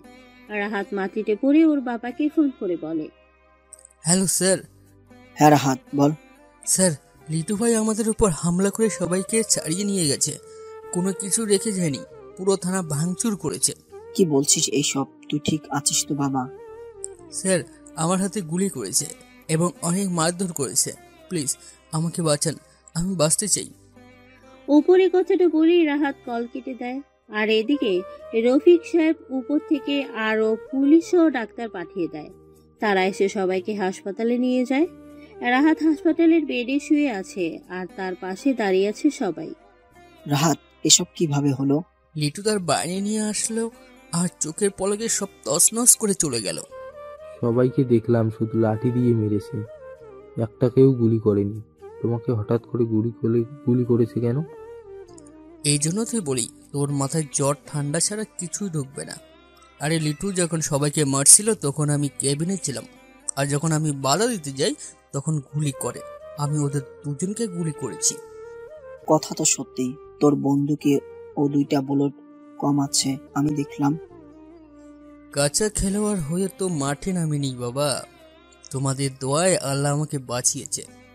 ভাইয়ের চিন্তার কোনো কারণ নেই, তোমার হাতেই শুধু গুলি লেগেছে, মাইরের আঘাত খুব কম।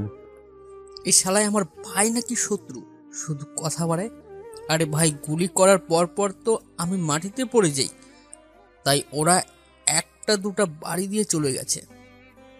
রাশেদ, তুই চুপ কর, ও যা বলতেছে তা ঠিক। কেননা এত সময় নিয়ে মারলে তো লিটু গ্যাং ধরা পড়ে যেত। ঠিক আছে, আর বাবা ভাইয়াকে তোমরা কালকে বাসায় নিয়ে যেতে পারবে।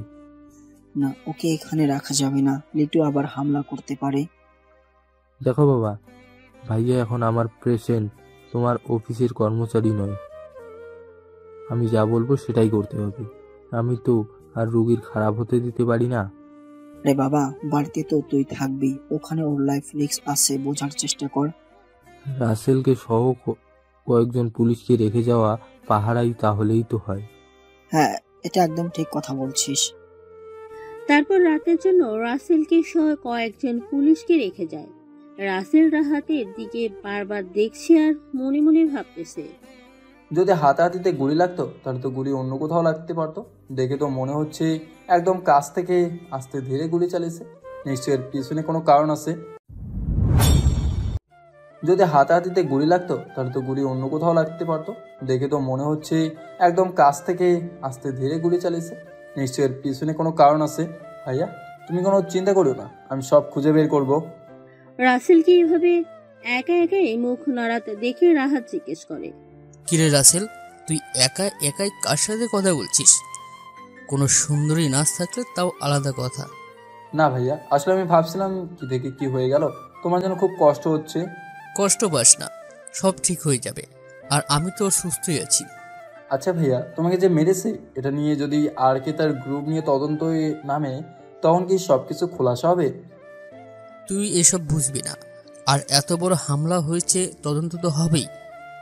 হ্যাঁ ভাইজান, আমি তো সাধারণ একটা কাজের ছেলে মাত্র, আমার মাথায় কি আর এইসব ঢুকবে নাকি? যা তো, রাসেল আমার ফোনটা নিয়ে আয়। তোমার ফোন বাবা নিয়ে গেছে সাথে করে, যদি তোমাকে কেউ হুমকি দেয় তার জন্য। কি বলিস, বাবা আমার ফোন নিয়ে গেছে? হ্যাঁ নিয়ে গেছে, এতে এত চিন্তার কি আছে, বাবাই তো নিছে। তুই বুঝবি না, এটা হচ্ছে বাইরের কয়জন পুলিশ আছে পাহারায়। এই তো আমি সহ 5 জন। তোকে গুনতে কে বলেছে? তুই কি আর পুলিশ নাকি? না মানে আমি তো তোমাদের বাড়ির সামান্য কাজের লোক মাত্র, আমাকে তো রেখেছে তোমাকে সেবা করার জন্য। তুই নার্সকে ডেকে বল আমাকে ঘুমের ওষুধ দিয়ে ঘুম পাড়িয়ে রাখতে, আমার ভালো লাগছে না। না ভাইয়া, তোমাকে ঘুমের ইঞ্জেকশন দেওয়া যাবে না, আমি নিজে ছোট ভাইয়ে মানা করা শুনেছি। তোর কাছে কোনো মোবাইল আছে নাকি? আমার কাছে কি করে মোবাইল থাকবে, আমার সব কাপড় চোপড়ই তো তোমাদের ব্যবহার করা। তুই খালি বেশি কথা বলিস, যা তো ওইখান থেকে, আমার ভালো লাগছে না। রাসেল বাইরে বের হয়ে আসি আর মনে মনে ভাবে, ভাইয়া তুমি যে একটা ডাল পাকাইছো সেটা আমি বুঝতে পারছি। এখন শুধু দেখার অপেক্ষা ডালটা কি করে পাকাইছো। আমি আর কি খুঁজে বের করবই সেটা। রাত বাজে 12টা। এমন সময় বাইরে বসে রাসেল জান্নাতের ফোনে কল দেয়, কিন্তু যতবার কল দেয় ততবারই ব্যস্ত দেখায়। রাসেল বেশ চিন্তিত হয়ে পড়ে। বলতে গেলে মুখে ভেসে উঠছে হালকা ঘামের ছাপ। এটা ভেবে জান্নাত তো আবার অন্য কারো হয়ে যায়নি। রাসেল আবারও কল দেয় জান্নাতের ফোনে। একে একে 5 বার কল দেওয়ার পরে জান্নাত ওই পাশ থেকে কলটা রিসিভ করে। সমস্যা কি আপনার? হ্যাঁ, দেখছেন একটা মানুষ কথা বলতেছে, তাও কল দিয়ে বিরক্ত করেই যাচ্ছেন। ও আচ্ছা। রাসেলের বয়স শুনেই জান্নাত বুঝে যায় এটা আর কেউ না যে তাকে বিরক্ত করে সেই। জান্নাত মনে মনে ভাবে ওকে আচ্ছা করে বকে দিয়ে মনের স্বাদ মেটাবে, কিন্তু রাসেল জান্নাতের কথা শোনার সাথে সাথে ফোন কেটে দিয়ে সিমটা খুলে ফেলে। এদিকে জান্নাত হ্যালো হ্যালো করেই যাচ্ছে। হ্যালো, ওই কি হলো? যা বাবা, এ তো কল কেটে দিচ্ছে। দেখি একটু কল দিয়ে দেখি, বেচারা রাগ করেছে নাকি। জান্নাত কল দিয়ে দেখে নাম্বারটা বন্ধ, তাই আর চিন্তা না করে ঘুমিয়ে পড়ে। আসলে জান্নাত এত সময় রিয়ার সাথে কথা বলছিল। রিয়ার ভাই অসুস্থ দেখে রিয়ার ঘুম আসছিল না। এদিকে রাসেল জান্নাতের এমন কথা শুনে একটু কষ্টই পায়। বাইরে থেকে রুমে এসে চেয়ারে বসে থাকতে থাকতে বেডে মাথা রেখে ঘুমিয়ে যায়। এদিকে রাসেল সকালে রাহাত ঘুম থেকে জাগ্রত হয়ে দেখে রাসেল ঘুমাচ্ছে, তাই সে রাগ দেখিয়ে সজোরে একটা লাথি দেয়। রাসেল সঙ্গে সঙ্গে ফ্লোরে পড়ে ব্যথায় কাঁপতে ওঠে। ওই হারামজাদা, তোকে কি এখানে ঘুমানোর জন্য রাখা হয়েছে? হ্যাঁ, আসলে ভাইয়া সারা রাত জেগে থেকে এই তো কিছু সময় আগেই চোখটা লেগে গেছে। চুপ কর, বাহানা করবি না। যা বাইরে থেকে আমার জন্য কফি নিয়ে আয়। এখানে কফি খাওয়া যাবে না, তুমি বাসায় গিয়ে খাইও। ও, তাহলে তুই বাসায় গিয়ে আমার জন্য খাবার বানিয়ে নিয়ে আসে। একটু পরে তো সবাই তোমাকে দেখতে খাবার নিয়ে আসবেই, আমি এখন গিয়ে কি করব? তোর ভাগ্য ভালো পায়ের জুতা নেই, না হলে আমি তোকে জুতা ছুঁড়ে মারতাম। তুই ছাড়া কে রান্না করবে? তুই জানিস না আমি সবার রান্না করা খাবার খেতে পারি না। রাহাতের এমন কথা শুনে মন খারাপ করে বাইরে চলে আসে। পুলিশদের বসে বাসায় আসে। এখনো কেউ ওঠেনি ওর মা ছাড়া। রেহানা বেগম রান্না করতেছিল দেখে রাসেল বলে, দেখছো আমি একদিন নেই আর তুমি রান্না করতেছো। আমি বলতেছি না তুমি রান্নাঘরে আসবে না? তুই আবার এখন আসতে গেলি কেন? আর তো মুখ এভাবে ফুলে গেছে কেন? হাসপাতালে থাকলে তো ঘুমানো যায় না জানোই, তাই এটা একটা ঘুমের অভাবজনিত রোগ। যা বাবা, তুই গোসল করে একটু ঘুমা। আজকে রান্নাটা না হয় কষ্ট করে আমি করি। না মা, তোমার রান্না করতে হবে না, আমি আসি না। যাও তুমি গিয়ে রেস্ট করো। তুমি সারাদিন কোর্টে গিয়ে কেস লড়ো, তোমার অনেক কষ্ট হয়। আর আমি তো বাসায় বসেই খাই, এটুকু কাজ তো করতে দাও। আচ্ছা ঠিক আছে, তা রাহাতের অবস্থা এখন কেমন? কালকে যেমন দেখলে তেমনই আছে, আর ভাইয়ের কিছুই হয়নি। সব দেখবে সাজানো নাটক। দেখ বাবা, তোকে এমনিতেই এই বাড়ির কেউই দেখতে পারে না, তাই মনের ভুলেও এইসব কথা বলিস না। তোর বাবা শুনলে না জানি কি করে বসে। আচ্ছা ঠিক আছে, তুমি যাও, আমি কাজটা করতেছি। রেহানা বেগম সেখান থেকে চলে যায়। রাসেল রান্নার সকল কাজ শেষ করে সবার জন্য খাবার টেবিলে সাজিয়ে দেয়, আর রাহাতের চুলের টিফিন বাড়িতে ভরে দেয়। সবাই খাবার খাওয়ার সময়, কিরে রাসেল, তুই বাড়িতে কেন? ওই তো ভাইয়া বললো আমার হাতে রান্না ছাড়া খাবে না, তাই রান্না করতে চলে আসলাম। রাসেলের কথা শুনে ওর বাবা খাবার টেবিল থেকে উঠে রাসেলের গালে একটা থাপ্পড় দিয়ে বেশ রাগী কণ্ঠে বলে, রাহাত বলল আর তুই নাচতে নাচতে চলে আসলি। তোর কি কোনো কাণ্ডজ্ঞান নেই? হ্যাঁ, এখন আমার ছেলের কিছু হলে কি করবি? আহ আব্বু, কি শুরু করলে? এমনিতেই বেচারা সারা রাত ঘুম জেগেছে, এখন আবার থাপ্পড় দিচ্ছ? ওকে মেরে ফেললেও আমার রাগ কমবে না। আমি ওকে রেখে আসলাম কি কারণে সেটা না বুঝে চলে আসছে। ভাইয়াই তো জোর করে পাঠালো। চুপ, একদম চুপ। আবার কি থাপ্পড় খেতে মন চাচ্ছে নাকি? দেখো রিয়ার আব্বু, তুমি আমার ছেলেকে দেখতে পারো না ঠিক আছে, তাই বলে এভাবে মারবে? ও এখন বড় হয়েছে না? বাবা বলল ওকে আমি সারা জীবন এভাবেই মেরে যাব, ভালো লাগলে এই বাড়িতে থাকবে, না হলে চলে যাবে। উপরে কথাগুলো বলে রফিক সাহেব রুমে চলে আসে। এদিকে রাসেল চোখের পানি মুছে খাবার টেবিল পরিষ্কার করে নিজে না খেয়ে আবারও খাবার নিয়ে হাসপাতালে চলে আসে। এদিকে রাসেলের বাবা বাইরে এসে, বাবা আমাকে বললো টেবিল বাটিতে দিতে, তিনি নাকি হাসপাতালে যাচ্ছে। তোমার কি মনে হয় কাজের লোক নিজের কাজ না করে তোমাদের জন্য ফেলে রাখবে? মানে? রাসেল খাবার নিয়ে গেছে। ছেলেটা আমার সাথী মতন 3 বেলা খেতেও পারে না, এর ফল একদিন তোমরা পাবে। রেহানা বেগমের কথার কোনো জবাব না দিয়ে চলে যায় রফিক সাহেব। পেছন পেছন রাসেলও চলে যায়। কিছু সময় পরে রিয়া হাসপাতালে যাওয়ার জন্য বাইরে এসে কাউকে না দেখে ওর মাকে বলে, কি ব্যাপার, সবাই আমাকে না নিয়েই চলে গেল কেন? তুই আসতে দেরি করেছিস তাই সবাই চলে গেছে, তোকে আর যেতে হবে না, একটু পরে তো রাহাতকে নিয়েই আসবে। তাই বলে ভাইয়াকে দেখতে যাবা না? যেতে মন চাইলে গাড়ি নিয়ে যা, আমার সামনে কথা বলিস না তো, আমার ভালো লাগছে না। তুমি অফিসে যাবে না? না, আমি 3 দিনের ছুটি নিয়েছি। রিয়ার কোনো কথা না বলে মায়ের গাড়ি নিয়ে হাসপাতালের জন্য বের হয়। কিছু রাস্তা গেলেই জান্নাত ফোন করে। হ্যাঁ জান্নাত, বল। রিয়া, তুই আজকে কলেজে যাবি না? না রে, আমি হাসপাতালে যাচ্ছি ভাইয়াকে দেখতে। তা আমাকেও সাথে নিয়ে যাইতি। তুই তো ঘুম থেকে উঠিস 9টার সময়, তাই আর ফোন দেইনি। তা তুই এখন কোথায় সেটা বল। এই তো 3 রাস্তার মোড়ের কাছাকাছি। আচ্ছা তুই তাহলে চলে যা, আমি কলেজে যাব। ওকে যা তাহলে। রিয়া কল কেটে দিয়ে ড্রাইভে মন দেয়। এদিকে রাসেল খাবার নিয়ে প্লেটে বেড়ে দিয়ে বলে, ভাইয়া এখন খেয়ে নাও। আমার হাত ব্যান্ডেজ করা, তোর চোখে পড়ে না? আমি নিজের হাতে খাবো কি করে? তোমার তো বাম হাত ব্যান্ডেজ করা, ডান হাত তো ভালোই আছে, ওই হাতে খেয়ে নাও। তোর হাতে একটু খাইয়ে দিলে কি হয়? আমার মতো কাজের লোকের হাতে খাবার তুলে খেলে তোমার সম্মানের ফালুদা হবে না? তাও তো কথা খারাপ বলিসনি। আচ্ছা দেখ তো গিয়ে কোন সুন্দরী নাচ আছে নাকি। এই কথাটা আমাকে না বলে রাশেদ ভাইকে বলো, উনি তো এই হাসপাতাল সম্পর্কে আমার থেকে ভালো জানে। রাসেলের কথা শেষ হতেই রফিক সাহেব ও রাশেদ রুমে প্রবেশ করে। রাশেদ এসে জিজ্ঞেস করে, ভাইয়া তোমাকে ও আমার কথা বলেছিল। আসলে আমার হাতে তো ব্যান্ডেজ করা, তাই খেতে পারছি না। এখন তোর এখানে যদি কোনো সুন্দরী নার্স থাকে তো পাঠিয়ে দে, আমাকে এসে খাইয়ে দিবে। জি ভাইয়া, বাবার সাথে আছে দেখছো না? রাহাত তোরা কথা বল, আমি বাইরে থেকে আসছি। আচ্ছা বাবা ঠিক আছে। ভাইয়া এই জন্য বলি তুমি একটা বিয়ে করে নাও।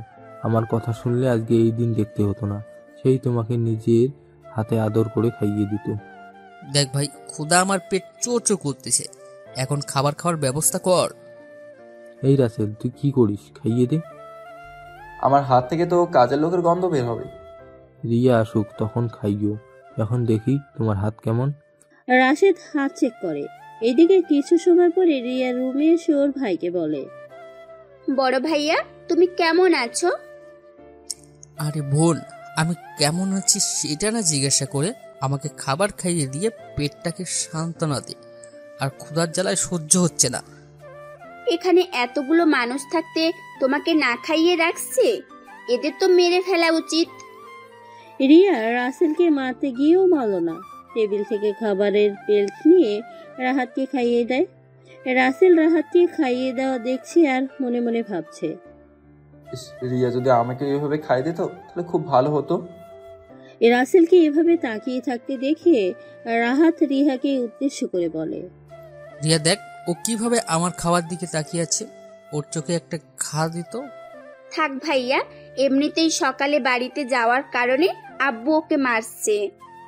কি বলিস? ও তো সকালে যেতে চাইছিল না, আমি তো মেরেই বাসায় পাঠিয়েছিলাম। আব্বুকে বলেছি তুমি পাঠাইছো, কিন্তু আব্বু শোনেনি, আরো মেরেছে। ইস, বেচারা তোর জন্য অনেক কষ্ট হয়। এইভাবে আর কত মায়ের খেয়ে আমাদের পায়ের নিচে পড়ে থাকবি? চলে গেলে তো আর মায়ের খেতে বা কথা শোনা লাগে না। থাক ভাইয়া, বাদ দাও। পোষা কুকুরকে দেখছো না, যতই মারুক কাটুক কখনো তার মালিককে ছেড়ে যায় না, ও ঠিক তেমনি। রিয়ার এই কথাটা শুনে রাসেলও সেখানে বসে না থেকে চোখ মুছে বাইরে চলে আসে। রাসেলকে এভাবে চোখ মুছতে মুছতে বাইরে যেতে দেখে ওর বাবা ভেতরে এসে জিজ্ঞেস করে, কি রে রাহাত, তোর আবার রাসেলের সাথে কি করেছিস? ও এভাবে কান্না করতে করতে বেরিয়ে গেল। ওই তো ভাইয়া একটা কথা বলেছে, যেটা না শুনে চলে গেল তেজ দেখিয়ে। কি বলিস? ও তোদের কথা শুনেনি? বাড়িতে গিয়ে আজকে আমি ওর পিঠের চামড়া তুলে ফেলবো। উপরে কথাগুলো বলে রফিক সাহেব বাইরে চলে যায়। এদিকে রিয়াকে উদ্দেশ্য করে রাহাত বলে, রিয়া, তুই আবার বাবাকে রাগিয়ে দিলি কেন? শুধু শুধু বাড়িতে গিয়ে ওকে মারবি নি। বেচারা এমনি এমনি মার খাবে কোনো দোষ না করেই। ধুর, এসব বাদ দাও তো। ওকে মারতে দেখলে কেন জানি আমার খুব ভালো লাগে। এইভাবে ওদের মাঝে আরো অনেক কথা হয়। এইদিকে লিটু রাহাতের খবর জানার জন্য ওর ফোনে কল দেয়। ফোনটা রফিক সাহেবের হাতে থাকা এই ফোন নিয়ে রাহাতকে দেয়। রাহাত নাম্বার দেখে চমকে ওঠে আর সঙ্গে সঙ্গে কল কেটে দেয়। লিটুও সমস্যা আছে ভেবে আর কল দেয় না। কিরে রাহাত, কলটা না ধরে কেটে দিলি কেন? আসলে বাবা, এই নাম্বারে কল ব্যাক দিয়ে কথা বলবো তো, তাই। ও আচ্ছা, তাহলে বল, আমি বাইরে আছি। ওকে, যান। এইদিকে জান্নাত কলেজে এসে ক্লাসে না গিয়ে বাইরে দাঁড়িয়ে থাকে, যেন রাসেল ওকে দেখেই চলে আসে। তবে আজকে অনেকটা সময় পার হয়ে যাবার পরেও যখন আসে না, তখন জান্নাত মনে মনে ভাবে, রাতের কথা মনে হয় রাগ করেছে। ধর, ও রাগ করলে তাই আমার কি। জান্নাত উপরের কথাগুলো বলেই ক্লাসের দিকে চলে যায়। ক্লাসে গিয়েও কেন জানি মন বসতেছিল না ওর। বারবার রাসেলের বিরক্ত করাটাই মনে হচ্ছিল। আসলে এটা সত্যি, আমরা যাকে যত বেশি ইগনোর করব তাকে তত বেশি মনে পড়ে। জান্নাত মনকে চেপে ধরে পুরো ক্লাস করে বসে বাসায় চলে আসে। এদিকে রাহাতকেও বাসায় নিয়ে গেছে। 2 দিন হাতে ব্যান্ডেজ রাখলে সব ঠিক হয়ে যাবে। উপর মহল থেকে লোক এসে জিজ্ঞাসাবাদ করে চলে গেছে। রাসেল ওষুধ নিয়ে আসার সময় জান্নাতকে দেখেও না দেখার ভান করে চলে আসে, যেটা জান্নাত বুঝতে পারে, তবে কিছু বলে না। রাসেল বাড়িতে এসে, ভাইয়া এই নাও তোমার ওষুধ। টেবিলের উপরে রেখে আমার জন্য এক মগ কফি করে নিয়ে আয় তো। মাথাটা কেমন ঝিমঝিম করছে। আচ্ছা ভাইয়া, আমি এখনই নিয়ে আসতেছি। রাসেল কফি বানাতে চলে যায়। কিছু সময় পরে কফির মগ হাতে রুমে ঢুকতে যাবে, ঠিক তখনই রিয়ার সাথে ধাক্কা লেগে পুরো কফি পড়ে যায়। সবটুকু কফি রাসেলের গায়ে পড়েছে। তবু রিয়া কষে কয়েকটা থাপ্পড় দিয়ে বলে, চোখ কপালে রেখে হাঁটিস নাকি? আমি তো দেখেই আসতেছিলাম, তুই তো দৌড়ে আসার কারণে সবটুকু কফি আমার উপরে পড়ে গেল। আবার মুখে মুখে তর্ক করিস? হ্যাঁ, যা গিয়ে আবার বানিয়ে নিয়ে আয়। রাসেল আর কিছু না বলে আবারও কফি বানিয়ে নিয়ে আসে। কফির মগ ওর ভাইকে দিয়ে বলে, ভাইয়া আর কিছু লাগবে নাকি বলো? না, আর কিছুই লাগবে না, তুই এখন যা, আমার লাগলে ডাকবো নি। ওকে ভাইয়া। রাসেল রুমে এসে একটু ফ্রেশ হয়ে মোবাইলটা হাতে নিয়ে জান্নাতের নাম্বারে কল দেয়। জান্নাত ছাদে বসেছিল, কলটা রিসিভ করেই বলে, কিরে হারামি, রাত থেকে কোথায় গায়েব হয়ে গেছিলি? কাহিনী কি? আজকে দেখছি হ্যালো বলার আগে চিনে ফেলেছো। আমার ফোনে তুই ছাড়া আননোন নাম্বার থেকে কেউ কল করে না, তাই আমি শিওর এটাই তোর নাম্বার। তা বিকেলে ঔষধ নিয়ে যাওয়ার সময় আমাকে দেখেও কথা বললি না, কাহিনী কি? আসলে রাতে তোমার উপরে খুব রাগ হয়েছিল তো, তাই কথা বলিনি। আমি কি অন্য মানুষের সাথে প্রেম করতেছিলাম নাকি যে রাগ হলো? ঠিক সেটা না, আমি তো জানি তুমি আমি ছাড়া কাউকেই ভালোবাসবে না। আর যেভাবে ধমক দিয়ে কথা বলছিলে, ভয় পাওয়াটা স্বাভাবিক। কইছে তোরে ভালোবাসতে যাব, আমার জন্য কত ছেলে লাইন দিয়ে আছে, পাত্তা দেই না। লাইনে তো তারা থাকে যারা সিরিয়াল পায় না, আমি তো সিরিয়াল নিয়েই আছি। তোকে মনে হয় আমি মনের ঘরে জায়গা দিয়ে রেখেছি। দাওনি তো দিতে কতক্ষণ। এই মনের জমিনে জায়গা কিনে ঘর বানানো এতটাও সহজ না। খুব বেশি কঠিনও তো না, আমার প্রেমটাও অনেক দামি। দামি না ছাই, এখনো একটা মেয়ে পাঠাতে পারলো না, আইছে দামি দামি কথা বলতে। যে মেয়ের সাথে অতি সহজেই প্রেম হয় সেই মেয়ের সাথে অতি তাড়াতাড়ি আবার প্রেমের মরণও হয়। হয়েছে, আর ডপ মারতে হবে না। বড় বড় কথা ঠিকই বলতে পারিস। তা এর আগে কয়টা মেয়ের সাথে প্রেম করেছিস শুনি? যদি আগে কোনো মেয়ের সাথে প্রেম করতাম তাহলে মেয়ে কিভাবে পটাতে হয় সেই বিষয়ে পটু হতাম। এখন তুমি আমার জীবনে প্রথম, তাই তো পটাতে হচ্ছে খুব বেশি দেরি। এমন ভাবে বলছে যেন ভাজা মাছটাও তুলে খাওয়াতে হয়। মাছ জিনিসটা বরাবরই আমার অপছন্দের একটা খাবার, তাই তুলে খাওয়ানোর ভয় নেই। এই একটু তুমি করে বলো না। এমন ভাবে বলছিস যেন আমি তোর ঘরের বউ। বউ হয়ে বেশিরভাগ মেয়েরাই তার স্বামীকে আপনি করে বলে, বেস্ট ফ্রেন্ডরা বেশিরভাগ তুই করেই বলে, এখন যে প্রেমিকা সেই তুমি করেই বলে বাবুতে রূপান্তরিত করে।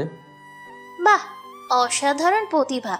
কথার প্যাচে ফেলে কি করে মেয়ে পটাতে হয় সেটা দেখছি খুব ভালোই জানিস।